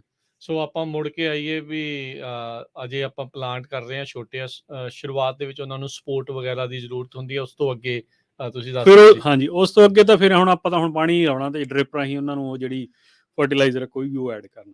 ਠੀਕ ਆ। ਫਰਟੀਲਾਈਜ਼ਰ ਦੀ ਲੋੜ ਕਿੰਨੀ ਹੈ? ਕੀ ਉਹ ਸੋਇਲ ਟੈਸਟ ਤੋਂ ਪਤਾ ਲੱਗਦਾ ਆ ਜਾਂ ਇਹ ਪਾਉਣਾ ਹੀ ਪੈਂਦਾ ਆ? ਨਹੀਂ, ਉਹ ਜ਼ਿਆਦਾ ਤਾਂ ਸੋਇਲ ਟੈਸਟ ਹੀ ਡਰਾਈਵ ਕਰਦਾ। ਠੀਕ ਹੈ। ਠੀਕ ਹੈ ਨਾ ਜੀ। ਓਕੇ। ਤੇ ਕੁਛ ਕੁ ਚੀਜ਼ਾਂ ਹੈਗੀਆਂ ਨੇ, ਜਿਵੇਂ ਕੋਈ ਆ ਗਈ, ਜਿਵੇਂ ਹੁਣ ਸਿਟਰਸ ਦੀ ਜੇ ਗੱਲ ਕਰੀਏ ਆਪਾਂ, ਕੋਈ ਜਿਹੜੀਆਂ ਆਹ ਨੇ ਕੀ ਰੈਡ ਉਹ ਕੀ ਹੁੰਦੀ ਹੈ ਜਿਹੜੀ ਉਹ ਬੂਟੀ ਲੱਗ ਜਾਂਦੀ ਹੈ ਉੱਪਰ ਪੱਤਿਆਂ ਦੇ, ਤੇ ਉਹਦੇ ਲਈ ਸਪਰੇਅ ਹੁੰਦੀ ਆ, ਹੈ ਨਾ। ਅੱਛਾ ਜੀ। ਤੇ ਉਹ ਕਰਨੀ ਹੋਈ ਉਹਨਾਂ ਨੇ ਸਿਆਲਾਂ 'ਚ, ਉਹ ਗੋਲਡਨ ਲਾਈਨਾਂ ਜਿਹੀਆਂ ਬਣ ਜਾਂਦੀਆਂ ਨੇ ਸੰਤਰੇ ਤੇ। ਅੱਛਾ ਜੀ। ਤੇ ਇੱਕ ਸਕੇਲ ਆ ਜਾਂਦੀ ਆ, ਹੈ ਨਾ, ਇਹ ਤਾਂ ਉਹਨਾਂ ਨੇ ਕਰਨੀਆਂ ਹੀ ਆ ਵੀ ਇਹ ਸਪਰੇਆਂ ਪੱਕੀਆਂ ਨੇ। ਇਹ ਚਾਹੇ ਛੋਟਾ ਹੈ ਪਲਾਂਟ ਤੇ ਚਾਹੇ ਵੱਡਾ ਹੈ। ਜਮੇ ਛੋਟੇ ਤੇ ਨਹੀਂ ਕਰਦੇ, ਕਿਉਂਕਿ ਉਹਦੇ ਪੱਤੇ ਵੀ ਨਹੀਂ ਹੁੰਦੇ ਤੇ ਉਹਦੇ ਫਰੂਟ ਵੀ ਨਹੀਂ ਹੁੰਦਾ। ਠੀਕ ਹੈ। ਪਰ ਜਿਹੜਾ ਥੋੜਾ ਜਿਹਾ ਮੈਚਿਓਰ ਟਰੀ ਹੁੰਦਾ ਉਹਦੇ ਤੇ ਫਿਰ ਸ਼ੁਰੂ ਕਰ ਦਿੰਦੇ ਆ। ਜਿਹੜਾ ਜਮਾ ਛੋਟਾ ਟਰੀ ਆ ਉਹਦੇ ਤੇ ਤਾਂ ਆਪਾਂ ਡ੍ਰਿਪ ਹੀ ਲਾਉਣੀ, ਸਿਰਫ ਪਾਣੀ ਹੀ ਲਾਉਣਾ, ਤੇ ਘਾਹ ਵਾਲੀਆਂ ਸਪਰੇਆਂ, ਹਰਬੀਸਾਈਡ ਸਪਰੇਅਰ ਹੋਈ ਜਾਣੀਆਂ ਨੇ। ਘਾਹ ਵਾਲੀ ਸਪਰੇਅ ਉੱਥੇ ਜ਼ਿਆਦਾ ਹੁੰਦੀ, ਕਿਉਂਕਿ ਘਾਹ ਜ਼ਿਆਦਾ ਹੋ ਜਾਂਦਾ ਇਨ ਦਾ ਸੈਂਸ ਕਿ ਜਦੋਂ ਤੱਕ ਕੈਨਪੀ ਬਣੀ ਹੁੰਦੀ ਟਰੀ ਦੀ ਉਹ ਥੱਲੇ ਲਾਈਟ ਨਹੀਂ ਜਾਂਦੀ ਤੇ ਉਹ ਘਾਹ ਨਹੀਂ ਹੁੰਦਾ। ਇੱਥੇ ਹੁਣ ਪੂਰਾ ਓਪਨ ਗਰਾਊਂਡ ਹੀ ਹੈ। ਐਤਕੀ ਹੁਣ ਘਾਹ ਨੇ ਸਾਡਾ ਪੂਰਾ ਜ਼ੋਰ ਲਵਾਇਆ ਪਿਆ। ਸਭ ਤੋਂ ਜ਼ਿਆਦਾ ਸਾਨੂੰ ਐਤਕੀ ਕੰਮ ਜ਼ੋਰ ਘਾਹ ਨੇ ਕਰਾਈਆਂ ਸਪਰੇਆਂ ਸਾਡੀ ਜਿਹੜੀਆਂ ਨਵੇਂ ਤੇ। ਠੀਕ ਆ। ਸੋ ਸੋ ਹਰ ਸਾਲ ਜਿੱਦਾਂ ਜਿੱਦਾਂ ਟਰੀ ਮੈਚਿਓਰ ਹੋ ਰਿਹਾ ਆ ਜਿਹੜੀਆਂ ਉਹ ਮੇਨਟੇਨੈਂਸ ਵੱਖੋ ਵੱਖਰੇ ਤਰ੍ਹਾਂ ਦੀ ਵੱਖਰੀ ਜਦੋਂ ਆਪਾਂ ਇੱਕ ਸਰਟਨ ਸਟੇਜ ਤੇ ਚਲੇ ਜਾਂਦੇ ਹਾਂ, ਜਦੋਂ ਟਰੀ ਹੋ ਗਿਆ 5 ਸਾਲ ਦਾ, ਹਾਂਜੀ ਹੋ ਗਿਆ 6-7 ਫੁੱਟ ਦਾ, ਤੇ ਜਾਂ ਦੂਜੇ ਵੱਡੇ ਹੋ ਗਏ ਜੋ ਟਰੀ, ਫਿਰ ਪ੍ਰੈਕਟਿਸ ਆਲਮੋਸਟ ਸੇਮ ਹੋ ਜਾਂਦੀ। ਠੀਕ ਹੈ। ਅਫਕੋਰਸ ਅੱਗੇ ਵੈਦਰ ਨਾਲ ਡਿਪੈਂਡ ਕਰਦਾ ਹੈ ਨਾ, ਵੈਦਰ ਘੱਟ ਵੱਧ ਨਾਲ, ਜਾਂ ਜੇ ਕੋਈ ਨਵੀਂ ਸਕੇਲ ਵਗੈਰਾ ਆ ਗਈ ਜਾਂ ਕੋਈ ਵੀ ਚੀਜ਼ ਆਉਂਦੀ ਹੈ ਤੇ ਉਹਦੇ ਨਾਲ ਚੀਜ਼ਾਂ ਵੇਰੀ ਤਾਂ ਕਰਦੀਆਂ, ਬਟ 80% ਸੇਮ ਹੀ ਹੁੰਦੀ ਆ ਪ੍ਰੈਕਟਿਸ। ਠੀਕ ਆ। ਸੋ ਕਿਹੜੀ ਕਿਹੜੀ ਤੁਸੀਂ ਜਿੱਦਾਂ ਸਪਰੇਅ ਦੱਸ ਰਹੇ ਸੀਗੇ ਵੀ ਜਿੱਦਾਂ ਹੁਣ ਮੰਨ ਲਓ ਕੋਈ ਕਿਸੇ ਨੇ ਜਿੱਦਾਂ ਤੁਸੀਂ ਸ਼ੁਰੂਆਤ 'ਚ ਲਿਆ ਉਹ ਲਗਾਇਆ ਜਿਹੜਾ ਉਹ ਰੈਂਚ ਸੀਗਾ, ਉਦੋਂ ਤੁਹਾਨੂੰ ਕਿੰਨਾ ਕੁ ਇਸ ਦੇ ਬਾਰੇ ਉਹਦਾ ਨੌਲੇਜ ਸੀ ਜਾਂ ਪੈਣ ਤੋਂ ਬਾਅਦ ਦੇ ਵਿੱਚ ਹੀ ਜ਼ਿਆਦਾ ਨੌਲੇਜ ਆਈ ਹੈ ਵੀ ਕੀ ਕਰਨਾ ਸੀ ਕੀ ਨਹੀਂ ਕਰਨਾ ਸੀ? ਜ਼ਿਆਦਾ ਨੌਲੇਜ ਤਾਂ ਪੈਣ ਤੋਂ ਬਾਅਦ 'ਚ ਹੀ ਹੈ ਜੀ। ਠੀਕ ਹੈ। ਮੈਨੂੰ ਪਹਿਲਾਂ ਤਾਂ ਕੋਈ ਬਾਹਲਾ ਪਤਾ ਨਹੀਂ ਸੀਗਾ, ਹੈ ਨਾ, ਆਪਾਂ ਅੱਗੇ ਵੀ ਪਹਿਲਾਂ ਗੱਲ ਕੀਤੀ ਸੀਗਾ ਤੇ ਉਹ ਹੁਣ, ਪਰ ਮੈਂ ਇਹ ਦੇਖਿਆ ਵੀ ਸਿਟਰਸ ਸਪਰੇਅ ਕਾਫੀ ਘੱਟ ਹੁੰਦੀ ਹੈ ਐਜ਼ ਕੰਪੇਅਰ ਟੂ ਆਲਮੰਡਸ। ਅੱਛਾ। ਮੈਨੂੰ ਲੱਗ, ਕਿਉਂਕਿ ਮੈਂ ਆਮ ਦੇਖਦਾ ਪੁੱਛਦਾ ਵੀ ਆ ਤਾਂ ਉਹ ਕਹਿੰਦੇ ਵੀ ਅਸੀਂ 5-6 ਸਪਰੇਆਂ ਕਰ ਲਈਆਂ ਜਿੰਨੀਆਂ, ਅਸੀਂ ਤਾਂ ਇਹ 3 ਹੀ ਕੀਤੀਆਂ ਨੇ ਤੇ ਉਹ ਤੀਜੀ ਸਾਡੀ ਲਾਸਟ ਹੀ ਸੀਗੀ ਆ ਸਾਲ ਦੀ। ਅੱਛਾ, ਸਾਲ ਦੀਆਂ 3 ਲੱਗਦੀਆਂ ਮਤਲਬ ਐਤਕੀ 3 ਕੀਤੀਆਂ ਨੇ। ਠੀਕ ਆ, ਹਨਾ। ਇੱਕ ਤਾਂ ਬਲੂਮ ਸਪਰੇਅ ਹੋ ਜਾਂਦੀ, ਉਹਦਾ ਸਾਰਿਆਂ ਨੂੰ ਸੇਮ ਹੀ ਆ, ਸਾਰੇ ਹੀ ਕਰਦੇ ਆ ਚਾਹੇ ਜਿਹੜੀ ਮਰਜ਼ੀ, ਜਦੋਂ ਬਲੂਮ ਆ ਗਈ ਸਭ ਨੇ ਕਰਨੀ ਸਪਰੇਅ। ਬਲੂਮ ਸਪਰੇਅ ਹੋ ਗਈ ਸੀ ਅਪ੍ਰੈਲ 'ਚ, ਤੇ ਉਦੋਂ ਬਾਅਦ 'ਚ ਅਸੀਂ ਇੱਕ ਕੀਤੀ ਆ ਮਈ ਐਂਡ 'ਚ, ਤੇ ਆ ਇੱਕ ਆ ਹੁਣ 2 ਹਫ਼ਤੇ ਪਹਿਲਾਂ ਕੀਤੀ। ਸੋ ਠੀਕ ਆ, ਜਦੋਂ ਹੁਣ ਕੀਤੀ ਆ PCA ਮੇਰਾ ਕਹਿ ਗਿਆ ਮੈਨੂੰ ਵੀ ਇਹ ਤੁਹਾਡੀ ਲਾਸਟ ਸਪਰੇਅ ਸੀ, ਬਸ ਹੁਣ ਪਾਣੀ ਲਾਈ ਚਲੋ, ਇਸ ਸਾਲ ਹੋਰ ਲੋੜ ਨਹੀਂ ਆ ਹੁਣ। ਸੋ ਪਾਣੀ ਤੇ ਫਰਟੀਲਾਈਜ਼ਰ ਦੇ ਉੱਤੇ ਜਿਹੜਾ ਆਪਾਂ ਫੋਲੀਅਰ ਸਪਰੇਅ ਦੀ ਗੱਲ ਕਰਦੇ, ਫੋਲੀਅਰ ਸਪਰੇਅ ਦੀ। ਡ੍ਰਿਪ ਨੇ ਚਲੋ ਜਿਹੜਾ ਲੱਗਣਾ ਉਹ ਅੱਡ ਲੱਗਣੇ ਨੇ, ਉਹ ਡਿਪੈਂਡ ਕਰਦਾ ਵੀ ਤੁਹਾਡੀ ਸੋਇਲ 'ਚ ਕੀ ਘਾਟ ਆ, ਜਿਵੇਂ ਨਾਈਟ੍ਰੋਜਨ ਐਡ ਕਰਨੀ ਜਾਂ ਕੁਛ ਕਰਨਾ, ਹਨਾ, ਉਹ ਫਿਰ ਉਹ ਤਾਂ ਸੋਇਲ ਡਰਾਈਵ ਕਰਦੀ। ਠੀਕ ਆ, ਠੀਕ ਆ। ਸੋ ਜਦੋਂ ਤੂੰ ਕਹਿੰਦਾ ਵੀ ਜਦੋਂ ਬਲੂਮ ਆਉਂਦਾ, ਇਹਦੇ ਲਈ ਵੀ ਪੋਲੀਨੇਸ਼ਨ ਜਿਹੜੀ ਉਹ ਹੁੰਦੀ ਆ, ਇਹਨਾਂ ਨੂੰ ਬੀਜ ਦੀ ਜਾਂ ਇਦਾਂ ਦੀ ਚੀਜ਼ਾਂ ਦੀ ਜਿਹੜੀ ਉਹ ਜ਼ਰੂਰਤ ਨਹੀਂ ਹੁੰਦੀ? ਬੀਜ ਵਗੈਰਾ ਅਸੀਂ ਨਹੀਂ ਰੱਖਦੇ ਇਹਦੇ 'ਚ। ਅੱਛਾ, ਇਹਨਾਂ ਨੂੰ ਲੋੜ ਨਹੀਂ ਆ? ਇਹਨਾਂ ਦਾ ਸੋ ਜਿਹੜੇ ਕੁਛ ਵੈਰਾਈਟੀ ਜਿਵੇਂ ਮਰਕੌਟਸ ਹੈਗੇ ਆ ਸਾਡੇ ਕੋਲ, ਉਹ ਇਹਨਾਂ ਦੀ ਹੁਣ ਮੈਂ ਤਾਂ ਤੁਹਾਨੂੰ ਆਪਦੀ ਠੇਠ ਪੰਜਾਬੀ ਦੱਸਦਾ, ਹਨਾ, ਟੈਕਨੀਕਲ ਨਹੀਂ ਹੈਗਾ ਜੀ। ਮਰਕੌਟ ਦੇ ਟੈਂਗੋ 'ਚ ਮੈਨੂੰ ਤਾਂ ਕੋਈ ਫਰਕ ਨਹੀਂ ਲੱਗਦਾ, ਇੱਕੋ ਜਿਹੇ ਲੱਗਦੇ ਆ। ਇੱਕੋ ਜਿਹੇ ਲੱਗਦੇ ਆ, ਠੀਕ ਹੈ ਜੀ। ਮਰਕੌਟ 'ਚ ਸਾਨੂੰ ਨੈਟ ਪਾਉਣੇ ਪੈਂਦੇ। ਅੱਛਾ, ਕਿਉਂਕਿ ਜੇ ਨੈਟ ਨਹੀਂ ਪਾਉਂਦੇ ਫਿਰ ਮੱਖੀਆਂ ਆਉਂਦੀਆਂ ਤੇ ਬੀ ਪੈ ਜਾਂਦਾ ਆ। ਠੀਕ ਹੈ। ਜਿਹੜੀ ਟੈਂਗੋ ਦਾ ਮੈਨੂੰ ਤਾਂ ਐਂ ਲੱਗਦਾ ਬਸ ਇਸੇ ਲਈ ਡਿਵੈਲਪ ਕੀਤੀ ਹੈ ਵੀ ਇਹਨਾਂ ਨੇ ਉਹ ਨੈਟ ਵਾਲਾ ਖਰਚਾ ਚੱਕਦਾ, ਵੀ ਉਹਦੇ ਵਿੱਚ ਆਟੋਮੈਟਿਕਲੀ ਬੀ ਪੈਣਾ ਹੀ ਨਹੀਂ, ਸੀਡਲੈਸ ਆ। ਠੀਕ ਆ। ਇਹਦੇ ਲਈ ਜੇ ਆਪਾਂ ਨੈਟ ਲਾਤਾ ਤਾਂ ਸੀਡਲੈਸ ਆ, ਮਰਕੌਟ ਦੇ ਲਈ। ਹਾਂ, ਤੇ ਜੇ ਨੈਟ ਨਾ ਪਾਇਆ ਫਿਰ ਇਹ ਸੀਡ ਵਾਲੇ ਆ। ਤੇ ਪਿਛਲੇ ਸਾਲ ਮੈਂ ਸੀਡ ਨੈਟ ਪਾਇਆ ਨਹੀਂ ਸੀਗਾ ਤੇ ਮੈਨੂੰ ਲੱਗਦਾ ਵੀ 10% ਹੀ ਸੀਡ ਸੀ, ਕੋਈ ਐ ਨਹੀਂ ਸੀ ਬਹੁਤ ਜ਼ਿਆਦਾ, ਸਾਰਿਆਂ 'ਚ ਵੀ ਆ ਗਿਆ ਸੀ। ਠੀਕ ਹੈ। ਤੇ ਇਹ ਜਿਹੜਾ ਅਕਸਰ ਅਸੀਂ ਜਦੋਂ ਲੰਘਦੇ ਆ, ਵੜਦੇ ਆ, ਦੇਖਦੇ ਆ ਸੰਤਰਿਆਂ ਦੇ ਉੱਤੇ ਜਿਹੜੇ ਨੈਟ ਪਾਏ ਹੁੰਦੇ ਉਹ ਸੀਡਲੈਸ ਰੱਖਣ ਲਈ ਆ ਮੋਸਟਲੀ, ਕਿ ਉਹ ਫਰੋਸਟ ਤੋਂ ਬਚਾਉਣ ਲਈ? ਫਰੋਸਟ ਲਈ ਮੈਨੂੰ ਲੱਗਦਾ ਵੀ, ਅਗੇਨ ਮੈਨੂੰ ਇਹਦੇ ਬਾਰੇ ਜ਼ਿਆਦਾ ਨੌਲੇਜ ਨਹੀਂ, ਪਰ ਮੈਨੂੰ ਲੱਗਦਾ ਫਰੋਸਟ ਲਈ ਵੀ ਲੋਕ ਯੂਜ਼ ਕਰਦੇ ਨੇ। ਸੋ ਦੋਨੋਂ ਚੀਜ਼ਾਂ ਦਾ ਜਿਹੜਾ ਉਹ ਕੰਮ ਹੋ ਜਾਂਦਾ ਹੈ। ਇਹ ਚਲੋ ਆਪਾਂ ਇਸ ਟੌਪਿਕ ਦੇ ਉੱਤੇ ਹੈਗੇ ਹੀ ਆ, ਤੇ ਜਿਹੜਾ ਨੈਟ ਪਾਉਣ ਦਾ ਕਿਹੜਾ ਵਕਤ ਕਿਹੜਾ ਹੁੰਦਾ ਆ? ਉਹ ਅਗੇਨ ਉਹ ਡਿਪੈਂਡ ਕਰਦਾ ਤੁਹਾਡੀ ਵੈਰਾਈਟੀ ਤੇ, ਹਨਾ। ਜੇ ਤਾਂ ਹੁਣ ਜਿਵੇਂ ਮਰਕੌਟਸ ਆ ਮੇਰੇ ਕੋਲ, ਅਸੀਂ ਪਾ ਦਿੰਨੇ ਆ ਜਦੋਂ ਸੰਤਰਾ ਉਡਕ ਹੋ ਗਿਆ, ਵੀ ਜਦੋਂ ਇਹਦੇ 'ਚ ਹੁਣ ਬੀ ਬਣਨਾ ਸ਼ੁਰੂ ਹੋਊਗਾ, ਉਦੋਂ ਫਿਰ ਉਹਨਾਂ ਨੂੰ ਕਵਰ ਕਰ ਦਿੰਦੇ ਆ। ਅਗੇਨ ਉਹ ਵੈਰਾਈਟੀ ਤੇ ਡਿਪੈਂਡ ਕਰਦਾ ਵੀ ਕਦੋਂ ਉਹ ਸਟੇਜ ਤੇ ਜਾਂਦੀ। ਜੀ, ਕਿੰਨੇ ਮਹੀਨੇ ਦਾ ਇਹਦਾ ਜਿਹੜਾ ਉਹ ਪੀਰੀਅਡ ਹੈਗਾ ਵੀ ਜਦੋਂ ਫੁੱਲਾਂ ਤੋਂ ਜਿਹੜਾ ਸੰਤਰਾ ਬਣਨਾ ਸ਼ੁਰੂ ਹੁੰਦਾ ਤੇ ਮੈਚਿਓਰ ਕਦੋਂ ਤੱਕ ਜਿਹੜਾ? ਉਹ ਤਾਂ ਜਦੋਂ ਬਲੂਮ ਤੋਂ ਬਾਅਦ ਤਾਂ ਇਹ ਮਤਲਬ 4 ਤੋਂ 6 ਹਫ਼ਤੇ 'ਚ ਹੋ ਜਾਂਦੇ ਆ ਸੈੱਟ ਹੋ ਜਾਂਦੇ ਆ, ਛੋਟੇ ਛੋਟੇ ਸੰਤਰੇ ਬਣਨੇ ਸ਼ੁਰੂ ਹੋ ਜਾਂਦੇ, ਹਨਾ। ਠੀਕ ਹੈ। ਤੇ ਉਦੋਂ ਬਾਅਦ ਤਾਂ ਫਿਰ ਉਹਨਾਂ ਨੇ ਆਪਦੇ ਪੇਸ ਨਾਲ ਚੱਲੀ ਜਾਣਾ। ਠੀਕ ਹੈ। ਹੁਣ ਜੇ ਆਪਾਂ ਤੁਸੀਂ ਜਾਣਦੇ ਵੀ, ਜੇ ਤੁਸੀਂ ਦੇਖੋ ਵੀ ਖੇਤਾਂ 'ਚ, ਹੁਣ ਆਪਣੇ ਕੋਲ ਇੱਕੋ ਬਲਾਕ 'ਚ 2 ਵੈਰਾਈਟੀਆਂ ਲੱਗੀਆਂ ਨੇ ਉਹ। ਠੀਕ ਹੈ। ਉਹ ਇੱਕ ਤਾਂ ਹੁਣ ਹੈਗਾ ਵੀ ਜਿਵੇਂ ਛੋਟੇ ਹੁੰਦੇ ਆਪਣੇ ਨਿੰਬੂ, ਛੋਟੇ ਨਿੰਬੂਆਂ ਦੇ ਸਾਈਜ਼ ਦੇ ਆ, ਜਿਨ੍ਹਾਂ ਨੇ ਹੁਣ ਅਕਤੂਬਰ 'ਚ ਝੜਨਾ, ਉਹ ਆਲਮੋਸਟ ਸਾਈਜ਼ ਤਾਂ ਉਹਦਾ ਸੰਤਰੇ ਦਾ ਪੂਰਾ ਹੋਇਆ ਪਿਆ। ਠੀਕ ਆ। ਹੁਣ ਉਹਨਾਂ ਨੇ ਅੱਜ ਮੈਂ ਰਸ ਭਰਨਾ, ਉਹਦੇ ਵਿੱਚ ਰਸ ਵੀ ਭਰਿਆ ਪਰ ਖੱਟੇ ਆ, ਹੁਣ ਮਿਠਾਸ ਨਹੀਂ ਹੈਗੀ ਜੀ ਉਹਨਾਂ। ਠੀਕ ਆ, ਠੀਕ ਹੈ ਜੀ। ਥੋੜੇ ਜਿਹੇ ਉਹਨਾਂ ਨੇ ਗਰੋ ਕਰਨਾ ਤੇ ਹੁਣ ਉਹਨਾਂ ਨੇ ਮਿੱਠੇ ਹੋਣ ਲੱਗ ਜਾਣਾ। ਠੀਕ ਹੈ। ਤੇ ਤੁਹਾਨੂੰ ਫਿਰ ਕਦੋਂ ਪਤਾ ਲੱਗਦਾ? ਚਲੋ ਓਬਵੀਅਸਲੀ ਤੁਸੀਂ ਟੇਸਟ ਤਾਂ ਕਰਦੇ ਰਹਿੰਦੇ ਹੁੰਦੇ ਹੋ ਲਾ ਕੇ, ਉਦਾਂ ਓਵਰਆਲ ਕਦੋਂ ਕੁ ਜਾ ਕੇ ਮਿਠਾਸ ਦਾ ਜਿਹੜਾ ਉਹ ਹੁੰਦਾ ਆ, ਕਈ ਵਾਰੀ ਘੱਟ ਵੀ ਰਹਿ ਜਾਂਦੀ ਹੈ ਜੀ, ਕਈ ਵਾਰ ਘੱਟ ਰਹਿ ਜਾਂਦੀ ਹੈ, ਪਰ ਉਹ ਜਿੰਨਾ ਕੁ ਵੇਟ ਕਰੀ ਜਾਂਦੇ ਉਵੇਂ ਉਹ ਵੱਧਦਾ ਰਹਿੰਦਾ, ਤਾਂ ਹੀ ਉਹ ਲੈ ਕੇ ਨਹੀਂ ਜਾਂਦੇ ਉਹਨਾਂ 'ਚ।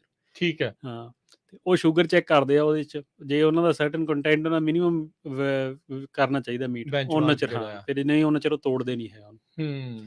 ਜਦੋਂ ਉਹ ਉੱਥੇ ਚਲੇ ਜਾਂਦੇ ਆ ਫਿਰ ਉਹਨੂੰ ਹਾਰਵੈਸਟ ਕਰਨਾ ਸ਼ੁਰੂ ਕਰ ਦਿੰਦੇ। ਤੇ ਏਦਾਂ ਵੀ ਕਦੀ ਹੋਇਆ ਵੀ ਤੁਹਾਨੂੰ ਕੁਛ ਐਕਸਟਰਾ ਐਫਰਟ ਕਰਨੇ ਪਏ ਹੋਣ ਵੀ ਮਿਠਾਸ ਇਹਦੇ ਵਿੱਚ ਭਰਨ ਦੇ ਲਈ ਕੁਛ ਜਿਹੜਾ ਉਹ ਐਡ ਕੀਤਾ ਜਾਂਦਾ ਹੁੰਦਾ ਹੈ? ਨਹੀਂ, ਮੈਂ ਪਿਛਲੇ ਸਾਲ ਸ਼ੁਰੂ ਕੀਤੀ, ਮੈਨੂੰ ਤਾਂ ਲੋੜ ਨਹੀਂ ਪਈ ਹਜੇ ਤੱਕ ਤਾਂ, ਠੀਕ ਹੈ। ਪਰ ਆਫ ਕੋਰਸ ਹੋਣਗੇ ਜ਼ਰੂਰ, ਹੂੰ। ਹੋਣਗੇ ਜ਼ਰੂਰ, ਇਹ ਕਿਵੇਂ ਹੋ ਸਕਦਾ ਨਾ ਹੋਣ, ਹੂੰ, ਹੂੰ। ਹੋਣਗੇ, ਪੱਕੇ ਹੋਣਗੇ। ਸੋ ਕੁਦਰਤੀ ਚੀਜ਼ਾਂ ਜਿਹੜੀਆਂ ਬਹੁਤ ਜਿਹੜੀਆਂ ਹਾਂ। ਕਈ ਵਾਰੀ ਉੱਤੇ ਥੱਲੇ ਜਿਹੜੀਆਂ ਹੋ ਰਹਿੰਦੀਆਂ। ਹੂੰ। ਬੰਦਾ ਕਈ ਵਾਰੀ ਇੱਥੇ ਸੋਚਦਾ ਵੀ ਕਈ ਵਾਰੀ ਕੋਈ ਹੋਰ ਬਿਜ਼ਨਸ 'ਚ ਆ ਜਾਂ ਕੋਈ ਹੋਰ ਕੰਮ ਕਰਦਾ ਆ, ਉਹ ਸੋਚਦਾ ਚੱਲ ਮੈਂ ਏਦਾਂ ਕੋਈ ਖੇਤ ਲੈ ਲੈਂਦਾ ਆ ਤੇ ਨਾਲ ਮੈਂ ਉਹ ਕੰਮ ਕਰੀ ਜਾਊਂਗਾ, ਨਾਲ ਮੈਂ ਇਹ ਵੀ ਜਿਹੜਾ ਉਹ ਦੇਖੀ ਜਾਊਂਗਾ ਕਿ ਇਹ ਈਜ਼ੀਲੀ ਮੈਨੇਜੇਬਲ ਆ ਜਾਂ ਜ਼ਿਆਦਾ ਵਕਤ ਫਿਰ ਇੱਧਰ ਨੂੰ ਹੀ ਜਿਹੜਾ ਧਿਆਨ ਦੇਣਾ ਪੈਂਦਾ। ਵੀ ਇਹ ਡਿਪੈਂਡ ਕਰਦਾ ਵੀ ਤੁਸੀਂ ਖੇਤੀ ਕਿੱਡੀ ਕੁ ਵੱਡੀ ਤੁਹਾਡੀ।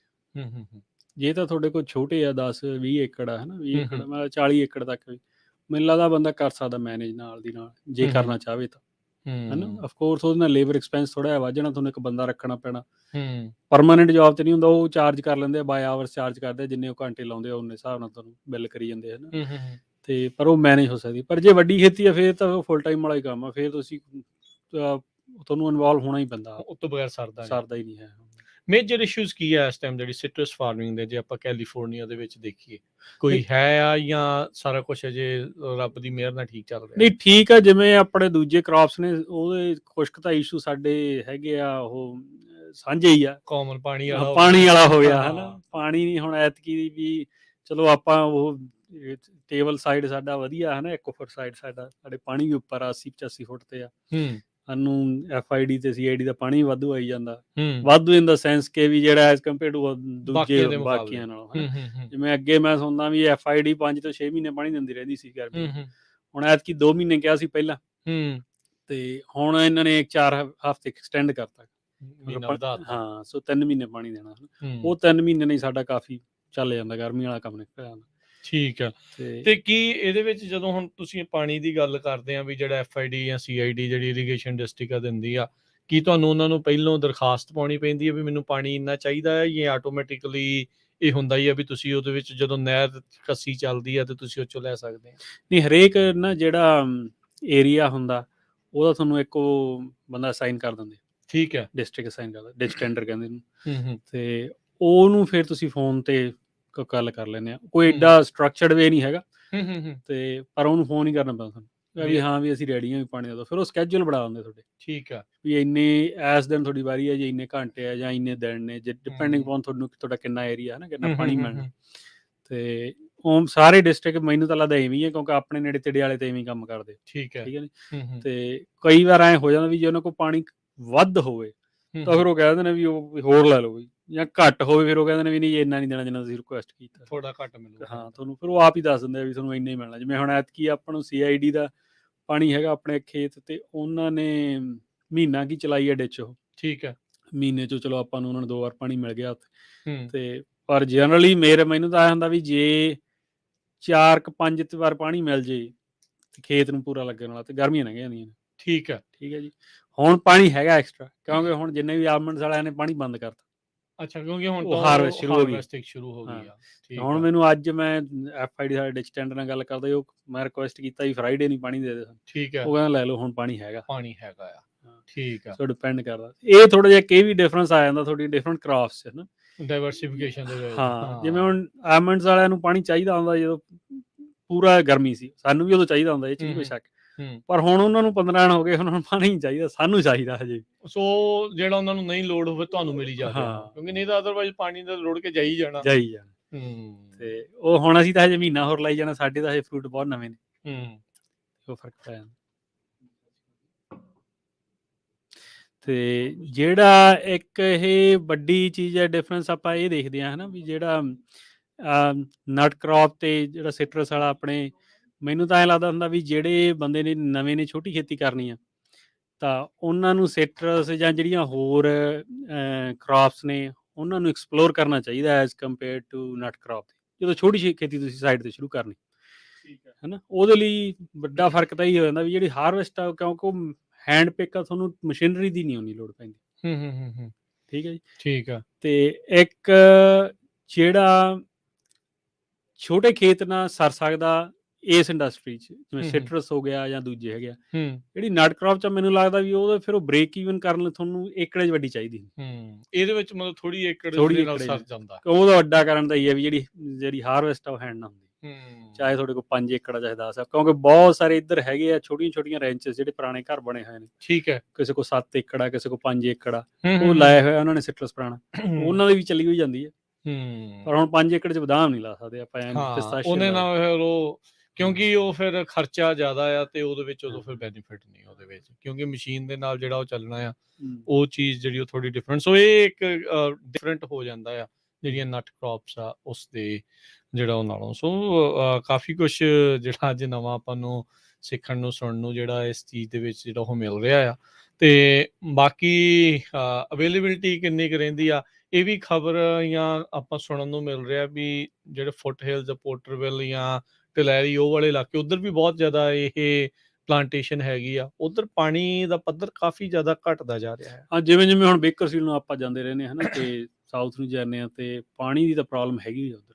ਹੁਣ ਐਤਕੀ ਆ ਮੇਰਾ ਬਾਇਰ ਐਡ ਉਹ ਪਿਛਲੇ ਵੀਕ ਹੀ ਆਇਆ ਸੀ ਮਿਲਣ, ਤੇ ਉਹਨਾਂ ਨਾਲ ਬੈਠਾ ਗੱਲ ਕਰਦਾ ਸੀ, ਉਹ ਕਹਿੰਦਾ ਵੀ ਐਤਕੀ ਜਿਹੜੀ ਕ੍ਰੌਪ ਆ ਉਹ ਔਨ ਐਵਰੇਜ ਲਾਈਟ ਠੀਕ ਆ, ਘੱਟ ਆ, ਸਾਰੇ ਤੋਂ ਅੱਗੇ ਤੱਕ ਬੇਕਰਫੀਲਡ ਤੱਕ। ਠੀਕ ਹੈ ਜੀ, ਖੁਸ਼ਕ ਸੈਕਸ਼ਨ ਨੂੰ ਛੱਡ ਕੇ ਹੁਣ ਸਾਡੇ ਵਾਲੀ ਕ੍ਰੌਪ ਐਵਰੇਜ ਤੋਂ above ਆ, ਇਨਫੈਕਟ ਕਾਫੀ above ਆ, ਜਿਹਨੂੰ ਆਪਾਂ ਕਹਿੰਦੇ ਵੀ ਬਹੁਤ ਵਧੀਆ ਕ੍ਰੌਪ ਹੋ ਰਹੀ ਹੈ ਹਨਾ। ਅਜੇ ਤਾਂ ਚਲੋ ਸਮਾਂ ਪਿਆ, ਪਤਾ ਨਹੀਂ ਕੀ ਹੋਣਾ, ਉਹ ਰੱਬ ਨੂੰ ਪਤਾ, ਪਰ ਅੱਜ ਦੀ ਤਰੀਕ 'ਚ ਬਹੁਤ ਵਧੀਆ। ਉਹਦਾ ਵੱਡਾ ਕਾਰਨ ਤਾਂ ਇਹ ਵੀ ਸਾਨੂੰ ਪਾਣੀ ਦੀ ਤੋੜ ਨਹੀਂ ਹੈ, ਕਿਉਂਕਿ ਜਿੰਨੇ ਫੁੱਟ ਹਿਲ 'ਚ ਜਾਈ ਜਾਂਦੇ ਆ, ਇੱਕ ਬੋਰ ਉਹ ਜ਼ਿਆਦਾ ਬੰਦੇ ਡਿਪੈਂਡੈਂਟ ਸੀਗੇ ਡਿਸਟ੍ਰਿਕਟ ਵਾਟਰ, ਠੀਕ ਹੈ, ਕਿਉਂਕਿ ਥੱਲੇ ਹੁਣ ਪੱਥਰ ਆ ਜਾਂਦਾ ਤੇ ਉਹ ਡਰਿਲ ਤਾਂ ਕਰ ਸਕਦੇ ਬੋਰ, ਪਰ ਹੁਣ ਤੱਕ ਪਾਣੀ ਦੀ ਸਮੱਸਿਆ ਨਹੀਂ ਆਉਂਦੀ ਸੀ, ਕਿਉਂਕਿ ਪਾਣੀ ਇਨਫ ਸੀਗਾ, ਤੇ ਉਹ ਜਦੋਂ ਜ਼ਿਆਦਾ ਗਰਮੀ ਆਉਂਦੀ ਸੀ ਉਹ ਦੂਜੇ ਚੱਲ ਪੈਂਦੇ ਸੀ, ਡਿਸਟ੍ਰਿਕਟ ਤੋਂ ਲੈ ਲੈਂਦੇ ਸੀ। ਪਿਛਲੇ ਸਾਲ ਦੀ ਵੀ ਇਹੀ ਪ੍ਰੋਬਲਮ ਸੀ ਤੇ ਐਤਕੀ ਦੀ ਵੀ ਇਹੀ ਪ੍ਰੋਬਲਮ। ਪਿਛਲੇ ਸਾਲ ਤਾਂ ਮੈਂ ਇੱਕ ਬੰਦੇ ਨੂੰ ਮਿਲਿਆ ਜਦੋਂ ਮੈਂ ਇੱਥੇ ਗਿਆ ਕੰਟਰੈਕਟ ਸਾਈਨ ਕਰਨਾ ਟਲੈਰੀ ਦਾ ਸੇਲ ਦਾ ਫਿਰ ਕ੍ਰੌਪ ਦਾ, ਉੱਥੇ ਇੱਕ ਹੋਰ ਮੁੰਡਾ ਬੈਠਾ ਸੀ, ਤੇ ਉਹ ਮੈਨੂੰ ਰਿਡਲੀ ਸੀਗਾ, ਸ਼ਾਇਦ ਰਿਡਲੀ ਦਾ ਹੀ ਸੀ, ਪਰ ਉਹਨੂੰ ਅਲਟਾ ਮਿਲਦਾ, ਅਲਟਾ ਜਾਂ ਕੋਈ ਡਿਸਟ੍ਰਿਕਟ ਲੱਗਦਾ ਸੀ। ਉਹ ਕਹਿੰਦਾ ਸਾਨੂੰ ਪਾਣੀ ਬਹੁਤ ਘੱਟ ਮਿਲਿਆ, ਮਤਲਬ ਆਲਮੋਸਟ ਨਾ ਹੀ ਗਏ ਦੋ ਹਨਾ, ਤੇ ਕਹਿੰਦਾ ਬੋਰ ਸਾਡੇ ਡੂੰਘੇ ਹੋ ਨਹੀਂ ਸਕਦੇ, ਉਹ ਡਰਾਈ ਹੋ ਗਏ ਸੀ ਗਰਮੀ 'ਚ। ਤੇ ਜਨਰਲੀ ਕਹਿੰਦਾ ਅਸੀਂ 35 ਬਿਨ ਤੋੜ ਲੈਂਦੇ ਹਾਂ, ਕੱਢ ਲੈਂਦੇ ਏਕੜ ਚੋਂ। ਉਹਦੇ ਕੋਲ 18-20 ਏਕੜ ਦਾ ਲੋਟ ਸੀ, 18 ਏਕੜ ਪਲਾਂਟਡ ਸੀ। ਕਹਿੰਦਾ ਐਤਕੀ ਮੈਨੂੰ ਨਹੀਂ ਲੱਗਦਾ ਵੀ ਅਸੀਂ 20 ਬਿਨ ਕੱਢਾਂਗੇ, ਇੰਨਾ ਘਟ ਗਿਆ, ਇੰਨਾ ਘਟ ਗਿਆ, ਅੱਧੋ ਅੱਧ ਰਹਿ ਗਿਆ। ਸੋ ਉਹੀ ਪਾਣੀ ਕਰਕੇ ਹੁਣ ਐਤਕੀ ਵੀ ਮੈਨੂੰ ਤਾਂ ਇਹੀ ਲੱਗਦਾ ਵੀ ਪਾਣੀ ਕਰਕੇ ਕ੍ਰੌਪ ਲਾਈਟ ਆ ਜ਼ਿਆਦਾ। ਤੇ ਓਵਰਆਲ ਕਿੰਨੇ ਪਾਣੀ ਲੱਗਦੇ ਆ ਸੰਤਰੇ ਨੂੰ ਪੂਰੇ ਇਹਦੇ ਵਿੱਚ, ਪੂਰੇ ਸੀਜ਼ਨ ਦੇ ਵਿੱਚ? ਪਾਣੀ ਤਾਂ ਦੇਖੋ ਡ੍ਰਿਪਰਾਂ ਦਾ ਚੱਲਦਾ ਹੀ ਰਹਿੰਦਾ ਜ਼ਿਆਦਾ। ਹੁਣ ਜਿਵੇਂ ਜਿਹੜਾ ਮੈਕਸੀਮਮ ਲਾਇਆ ਪਿਛਲੇ ਮਹੀਨੇ ਲਾਇਆ, ਉਦੋਂ ਅਸੀਂ 7-8 ਘੰਟੇ ਚੱਲਦੇ ਹੁੰਦੇ ਸੀ, 7 ਤੋਂ 8 ਵੀ ਹੋ ਗਿਆ ਸੀ ਹਨਾ।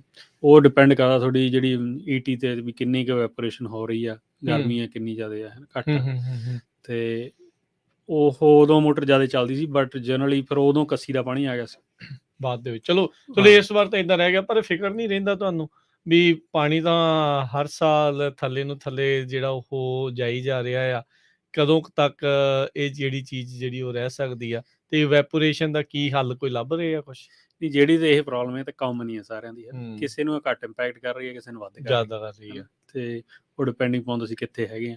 ਪਾਣੀ ਦਾ ਦੇਖੋ ਸਮੱਸਿਆ ਤਾਂ ਹੈ ਹੀ ਹੈ, ਹੁਣ ਰੋਜ਼ ਸੁਣ ਲੈਂਦੇ ਆ ਵੀ ਕਦੇ ਕੁਛ ਹੋ ਰਿਹਾ, ਕਦੇ ਕੁਛ ਹੋ ਰਿਹਾ। ਜੇ ਪਾਣੀ ਨਹੀਂ ਹੈਗਾ ਤਾਂ ਕੋਈ ਕ੍ਰੌਪ ਨਹੀਂ ਹੋਣੀ, ਕੁਛ ਵੀ ਨਹੀਂ ਹੋ ਸਕਦਾ।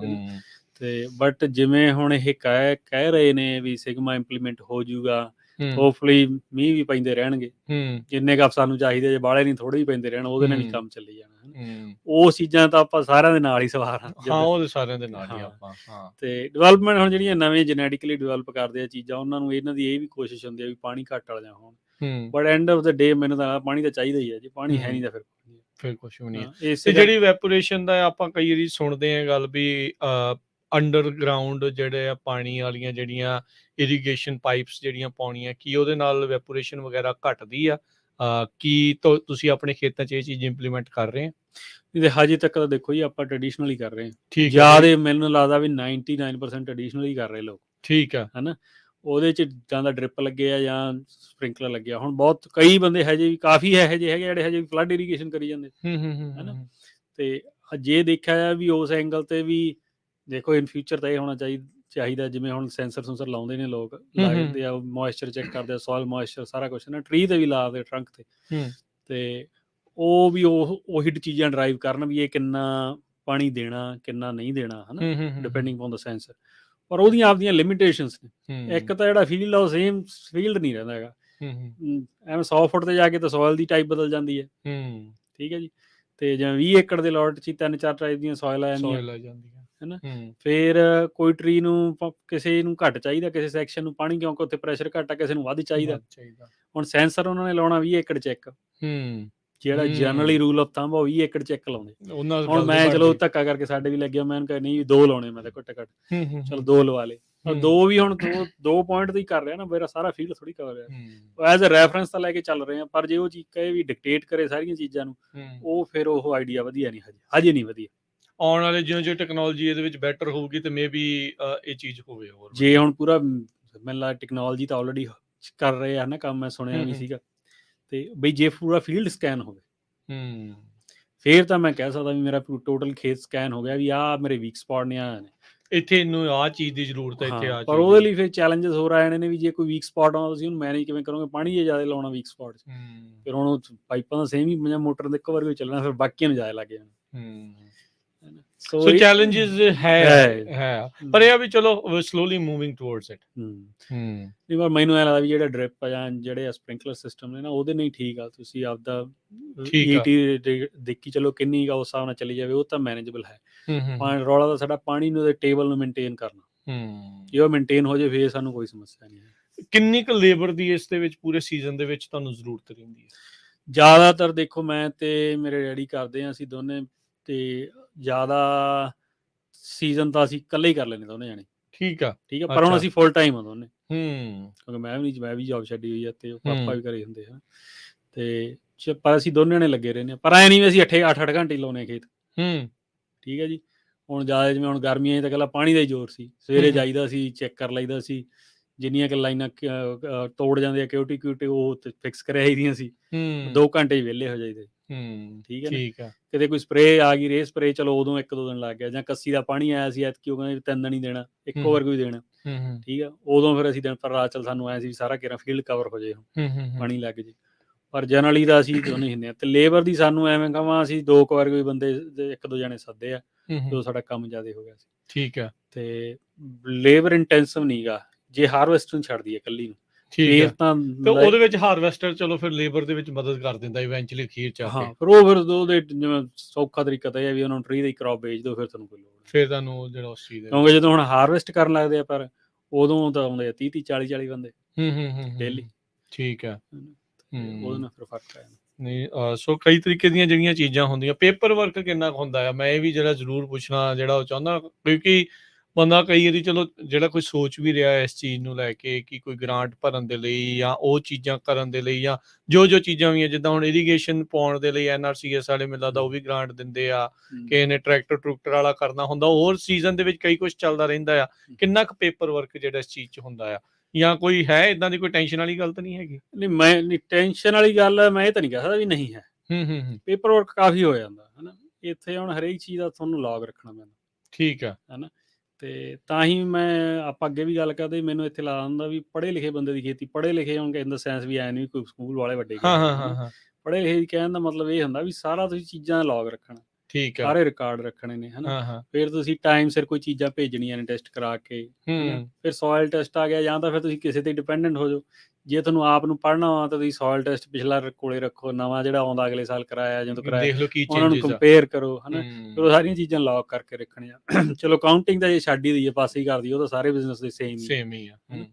ਤੇ ਫਿਰ ਜਿਹੜੀਆਂ ਦਵਾਈਆਂ ਛਿੜਕਦੇ ਆ, ਕੋਈ ਵੀ ਆਉਂਦੇ ਆ, ਜਾਂ ਸਪਰੇਅ ਹੋਣੀ ਜਾਂਦੀ ਆ, ਉਹ ਨਾਲ ਸਾਰਾ ਪੇਪਰ ਵਰਕ ਆਉਣਾ, ਤੁਸੀਂ ਉਹ ਲੌਗ ਕਰਕੇ ਰੱਖਣਾ। ਸੋ ਪੇਪਰ ਵਰਕ ਵਾਲਾ ਕੰਮ ਕਾਫੀ ਹੋ ਜਾਂਦਾ। ਵੀ ਉਹ ਨਾਲ ਅਪ ਟੂ ਡੇਟ ਰਹੋਗੇ ਤਾਂ ਚੰਗੇ ਰਹੋਗੇ, ਬਾਅਦ ਫਿਰ ਅਖੀਰ 'ਚ ਜਾ ਕੇ ਇਕੱਠਾ ਜ਼ਿਆਦਾ ਹੋ ਜਾਣਾ, ਤੇ ਫਿਰ ਉਹ ਲੱਭਣਾ ਵੀ ਨਹੀਂ, ਉਹ ਵੀ ਕਦੋਂ ਤੋਂ ਕੀ ਪਾਇਆ ਸੀਗਾ। ਹਾਂਜੀ ਹਾਂ, ਨਾਲੇ ਫਿਰ ਜਿਹੜੀਆਂ ਚੀਜ਼ਾਂ ਦਾ ਆਪਾਂ ਨੂੰ ਪਤਾ ਹੀ ਨਹੀਂ ਨਾ ਹੁੰਦਾ, ਉਹ ਸਭ ਤੋਂ ਵੱਡਾ ਅਸਲ 'ਚ ਚੈਲੰਜ ਹੋ ਜਾਂਦਾ। ਜਿਵੇਂ ਤੁਸੀਂ ਗੱਲ ਕੀਤੀ NRCS ਦੀ, ਹੁਣ ਅਸੀਂ ਜਦੋਂ ਆਪਾਂ ਪੱਗ 'ਚ ਅਸੀਂ ਕਰਦੇ ਹਾਂ ਕੰਮ, ਜਾਂ ਲੋਕਾਂ ਨੂੰ ਦੱਸਣ ਦੀ ਕੋਸ਼ਿਸ਼, ਇਹੀ ਇੱਕ ਹੁੰਦਾ ਟਾਰਗੇਟ ਵੀ ਲੋਕਾਂ ਨੂੰ ਇਨਫੋਰਮੇਸ਼ਨ ਪਹੁੰਚ ਹੀ ਜਾਵੇ ਸਰਲ ਭਾਸ਼ਾ 'ਚ, ਵੀ ਹਾਂ ਬਈ ਵੀ ਆਹ ਹੁਣ ਤੁਸੀਂ ਅਪਲਾਈ ਕਰ ਸਕਦੇ ਆ, ਆਹ ਗ੍ਰਾਂਟ ਆਈ ਆ ਤੁਸੀਂ ਕਰ ਸਕਦੇ, ਉਹ ਪਤਾ ਨਹੀਂ ਲੱਗਦਾ ਆਪਾਂ ਨੂੰ ਤਾਂ। ਸਮਾਂ ਮੈਂ ਲੱਗਦਾ ਤਾਂ ਆਪਦੀ ਗੱਲ ਕਰਦਾ, ਜੇ ਮੈਨੂੰ ਹੁਣ ਨਾ ਹੀ ਦੱਸਣ ਵਾਲੇ ਹੁਣ ਮੈਨੂੰ ਤਾਂ ਪਤਾ ਨਹੀਂ ਲੱਗਦਾ। ਆਪਾਂ ਨੂੰ ਚਿੱਠੀਆਂ ਭੇਜਦੇ ਰਹਿੰਦੇ, ਈਮੇਲ ਕੌਣ ਕਿਹੜਾ ਮੇਰੇ ਵਰਗਾ ਫਾਰਮਰ ਚੈੱਕ ਕਰਦਾ, ਸਾਰੇ ਨਹੀਂ ਦੇਖਦੇ ਹਨਾ। ਤੇ ਉਹ 'ਚ ਵੀ ਆਪਾਂ ਸਰ ਕਿੰਨੇ ਕੁ ਈਮੇਲ ਬੰਦਿਆਂ ਨੇ ਸਾਈਨ ਕੀਤਾ ਲਿਸਟ 'ਚ ਵੀ ਮੈਨੂੰ ਅਪਡੇਟ ਆਈ ਜਾਵੇ NRCS ਦੀ ਜਾਂ ਕਿਸੇ ਦੀ, ਤੇ ਉਹ ਜ਼ਿਆਦਾ ਤਾਂ ਜੰਕ ਈਮੇਲਸ ਹੁੰਦੀਆਂ, ਬੰਦਾ 2-4 ਦਿਨ ਪੜ੍ਹਦਾ, ਉਦੋਂ ਬਾਅਦ ਬੰਦਾ ਪੜ੍ਹਨੀਆਂ ਛੱਡ ਦਿੰਦਾ। ਰੂਟੀਨ ਚੋਂ ਨਿਕਲ ਜਾਂਦੀ ਉਹ ਚੀਜ਼। ਹੁਣ ਜਿਵੇਂ ਅਗਲੇ ਆਪਾਂ ਸਵੀਪ ਪ੍ਰੋਗਰਾਮ ਹੋਣਾ ਪਿਛਲੇ ਸਾਲ ਆਇਆ ਸੀ, ਉਹ ਹੁਣ ਆਉਣਾ ਜਦੋਂ ਆਇਆ, ਚੱਲ ਨੇੜੇ ਆ ਗਏ ਉਦੋਂ ਆਪਾਂ ਗੱਲ ਕਰਾਂਗੇ ਉਹਦੇ 'ਚ ਸ਼ੋਅ 'ਚ। ਉਹਦੇ 'ਚ ਪਿਛਲੇ ਸਾਲ ਗ੍ਰਾਂਟਾਂ ਦੀਆਂ $45 ਮਿਲੀਅਨ ਵੰਡਿਆ, ਸਾਨੂੰ ਪਤਾ ਹੀ ਉਦੋਂ ਲੱਗਿਆ। ਮੈਂ ਆਪਦੀ ਗੱਲ ਕਰਦਾ, ਮੈਨੂੰ ਉਦੋਂ ਪਤਾ ਲੱਗਿਆ ਜਦੋਂ ਐਂਡ ਤੇ ਆ ਗਿਆ ਕੰਮ। ਫਿਰ ਉਹ ਰਸ਼ ਕੀਤਾ, ਪਰ ਉਹ ਫਿਰ ਵੀ ਮਿਸ ਹੋ ਗਿਆ, ਹਨਾ। ਪਰ ਐਤਕੀ ਹੁਣ ਉਹਦੇ ਲਈ ਰੈਡੀ ਹੋਵਾਂਗੇ ਜਦੋਂ ਆਇਆ। ਤੇ ਫਿਰ ਹੁਣ ਜੇ ਪਰ ਪਹਿਲੇ ਸਾਰੇ ਹੀ ਆਪਣੇ ਬੰਦੇ ਰੈਡੀ ਹੋਣ ਤਾਂ ਉਹਦੇ ਨਾਲ ਬਹੁਤ ਫਰਕ ਪਿਆ। ਬਿਲਕੁਲ। ਸੋ ਤੁਸੀਂ ਪਾਕ ਆਰਗੇਨਾਈਜੇਸ਼ਨ ਦੀ ਗੱਲ ਕੀਤੀ, ਜੇ ਕਿਸੇ ਨੇ ਉਹਨਾਂ ਦੇ ਨਾਲ ਜੁੜਨਾ ਹੋਵੇ, ਜਾਣਕਾਰੀਆਂ ਇਦਾਂ ਦੀਆਂ ਉੱਥੇ ਆਸਾਨੀ ਨਾਲ ਮਿਲ ਜਾਂਦੀਆਂ? ਹਾਂਜੀ, ਉਹ ਅਸੀਂ ਗਰੁੱਪ 'ਚ ਵੀ ਅਪਡੇਟ ਕਰਦੇ ਰਹਿੰਦੇ ਹਾਂ। ਉਹ ਸਾਨੂੰ ਸੌਖਾ, ਕਿਉਂਕਿ ਟੈਲੀਗ੍ਰਾਮ ਤੇ ਹੈਗਾ, ਆਪਣੇ ਮੈਂਬਰ ਹੈਗੇ 300 ਮੈਂਬਰ ਜੀ। ਉਹ ਤਾਂ ਉਹਨਾਂ ਨੂੰ ਜਦੋਂ ਵੀ ਕੋਈ ਆਉਣ ਵਾਲੀ ਚੀਜ਼ ਹੁੰਦੀ ਹੈ, ਨਾਲ ਦੀ ਨਾਲ ਹੀ ਅਪਡੇਟ ਕਰ ਦਿੰਦੇ ਵੀ ਭਈ ਆਹ ਚੀਜ਼ ਆ ਰਹੀ ਹੈ ਜਾਂ ਇਹਦੇ ਲਈ ਪ੍ਰਿਪੇਅਰ ਹੋ ਜਾਓ, ਹਨਾ। ਉਹ ਤਾਂ ਸਾਨੂੰ ਬਹੁਤ ਸੌਖਾ ਲੋਕਾਂ ਨੂੰ ਦੱਸਣਾ। ਚਲੋ ਹੋਰ ਮੀਨਸ ਹੈਗੇ ਆ, ਜਿਵੇਂ ਫੇਸਬੁੱਕ ਤੇ ਪੇਜ ਤੇ ਕਰਦੇ ਆ, ਜਾਂ ਇੱਥੇ ਆਪਣਾ ਰੇਡੀਓ ਦਾ ਮਾਧਿਅਮ ਯੂਜ਼ ਕਰਦੇ ਆ, ਤੇ ਉਹਦੇ ਨਾਲ ਜਿੰਨੇ ਕੁ ਲੋਕਾਂ ਤੱਕ ਅਸੀਂ ਇਨਫੋਰਮੇਸ਼ਨ ਪਹੁੰਚਾਉਣ ਦੀ ਕੋਸ਼ਿਸ਼ ਕਰਦੇ ਹਾਂ। ਤੇ ਪਰ ਜੇ ਜਾਣੀ ਕਿ ਬੰਦੇ ਨਾਲ ਹੋਣਗੇ ਫਿਰ ਜ਼ਿਆਦਾ ਸੌਖਾ ਆ ਜਾਂਦਾ ਦੱਸਣ।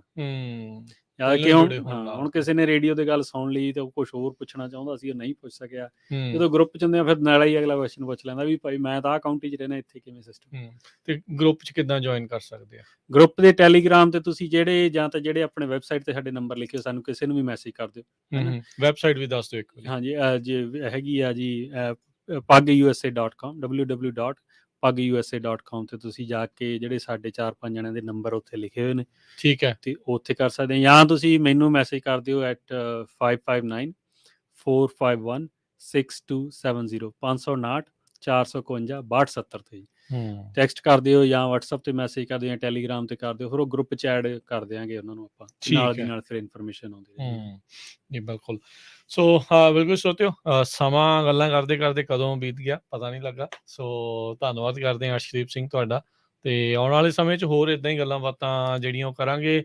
ਆਮ ਪ੍ਰੀਟੀ ਸ਼ੋਰ ਕਈ ਗੱਲਾਂ ਜਿਹੜੀਆਂ ਇਸ ਦੇ ਵਿੱਚ ਮਿਸ ਹੋ ਗਈਆਂ ਹੋਣਗੀਆਂ, ਆਪਾਂ ਕਰਾਂਗੇ, ਕਿਉਂਕਿ ਇਹਨਾਂ ਨੇ ਇਰੀਗੇਸ਼ਨ ਨੂੰ ਲੈ ਕੇ ਇੱਕ ਨਵਾਂ ਉਪਰਾਲਾ ਕਰ ਰਹੇ, ਉਹਦੇ ਬਾਰੇ ਵੀ ਤੁਹਾਨੂੰ ਜ਼ਰੂਰ ਆਪਾਂ ਆਉਣ ਵਾਲੇ ਸਮੇਂ ਦੇ ਵਿੱਚ ਜਿਹੜਾ ਉਹ ਦੱਸਾਂਗੇ। ਤੇ ਧੰਨਵਾਦ ਅਰਸ਼ਦੀਪ, ਆਉਣ ਦੇ ਲਈ ਮਿਹਰਬਾਨੀ। ਵਾਹਿਗੁਰੂ ਜੀ ਕਾ ਖਾਲਸਾ, ਵਾਹਿਗੁਰੂ ਜੀ ਕੀ ਫਤਿਹ। ਸੋ ਸਰੋਤਿਓ, ਅੱਜ ਦੇ ਪ੍ਰੋਗਰਾਮ ਦੀ ਇੱਥੇ ਹੀ ਹੁਣ ਸਮਾਪਤੀ ਆ।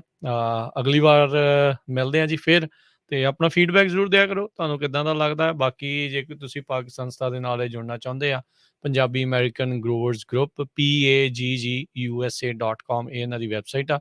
ਉੱਥੇ ਜਾ ਕੇ ਇਹਨਾਂ ਦੇ ਨਾਲ ਤੁਸੀਂ ਜੁੜੋ, ਤੇ ਜਿਹੜੀਆਂ ਜਾਣਕਾਰੀਆਂ ਤੁਸੀਂ ਇਹਨਾਂ ਤੋਂ ਹਾਸਲ ਕਰ ਸਕਦੇ ਹੋ। ਤੇ ਬਾਕੀ ਕੋਈ ਸਵਾਲ ਜਵਾਬ ਕਰਨੇ ਆ, ਤੁਸੀਂ ਇਹਨਾਂ ਦੇ ਨਾਲ ਮਿਲ ਕੇ ਇਹਨਾਂ ਨੂੰ ਫੋਨਸ ਦੇ ਜ਼ਰੀਏ ਜਿਹੜਾ ਕੰਟੈਕਟ ਤੁਸੀਂ ਕਰ ਸਕਦੇ ਹੋ।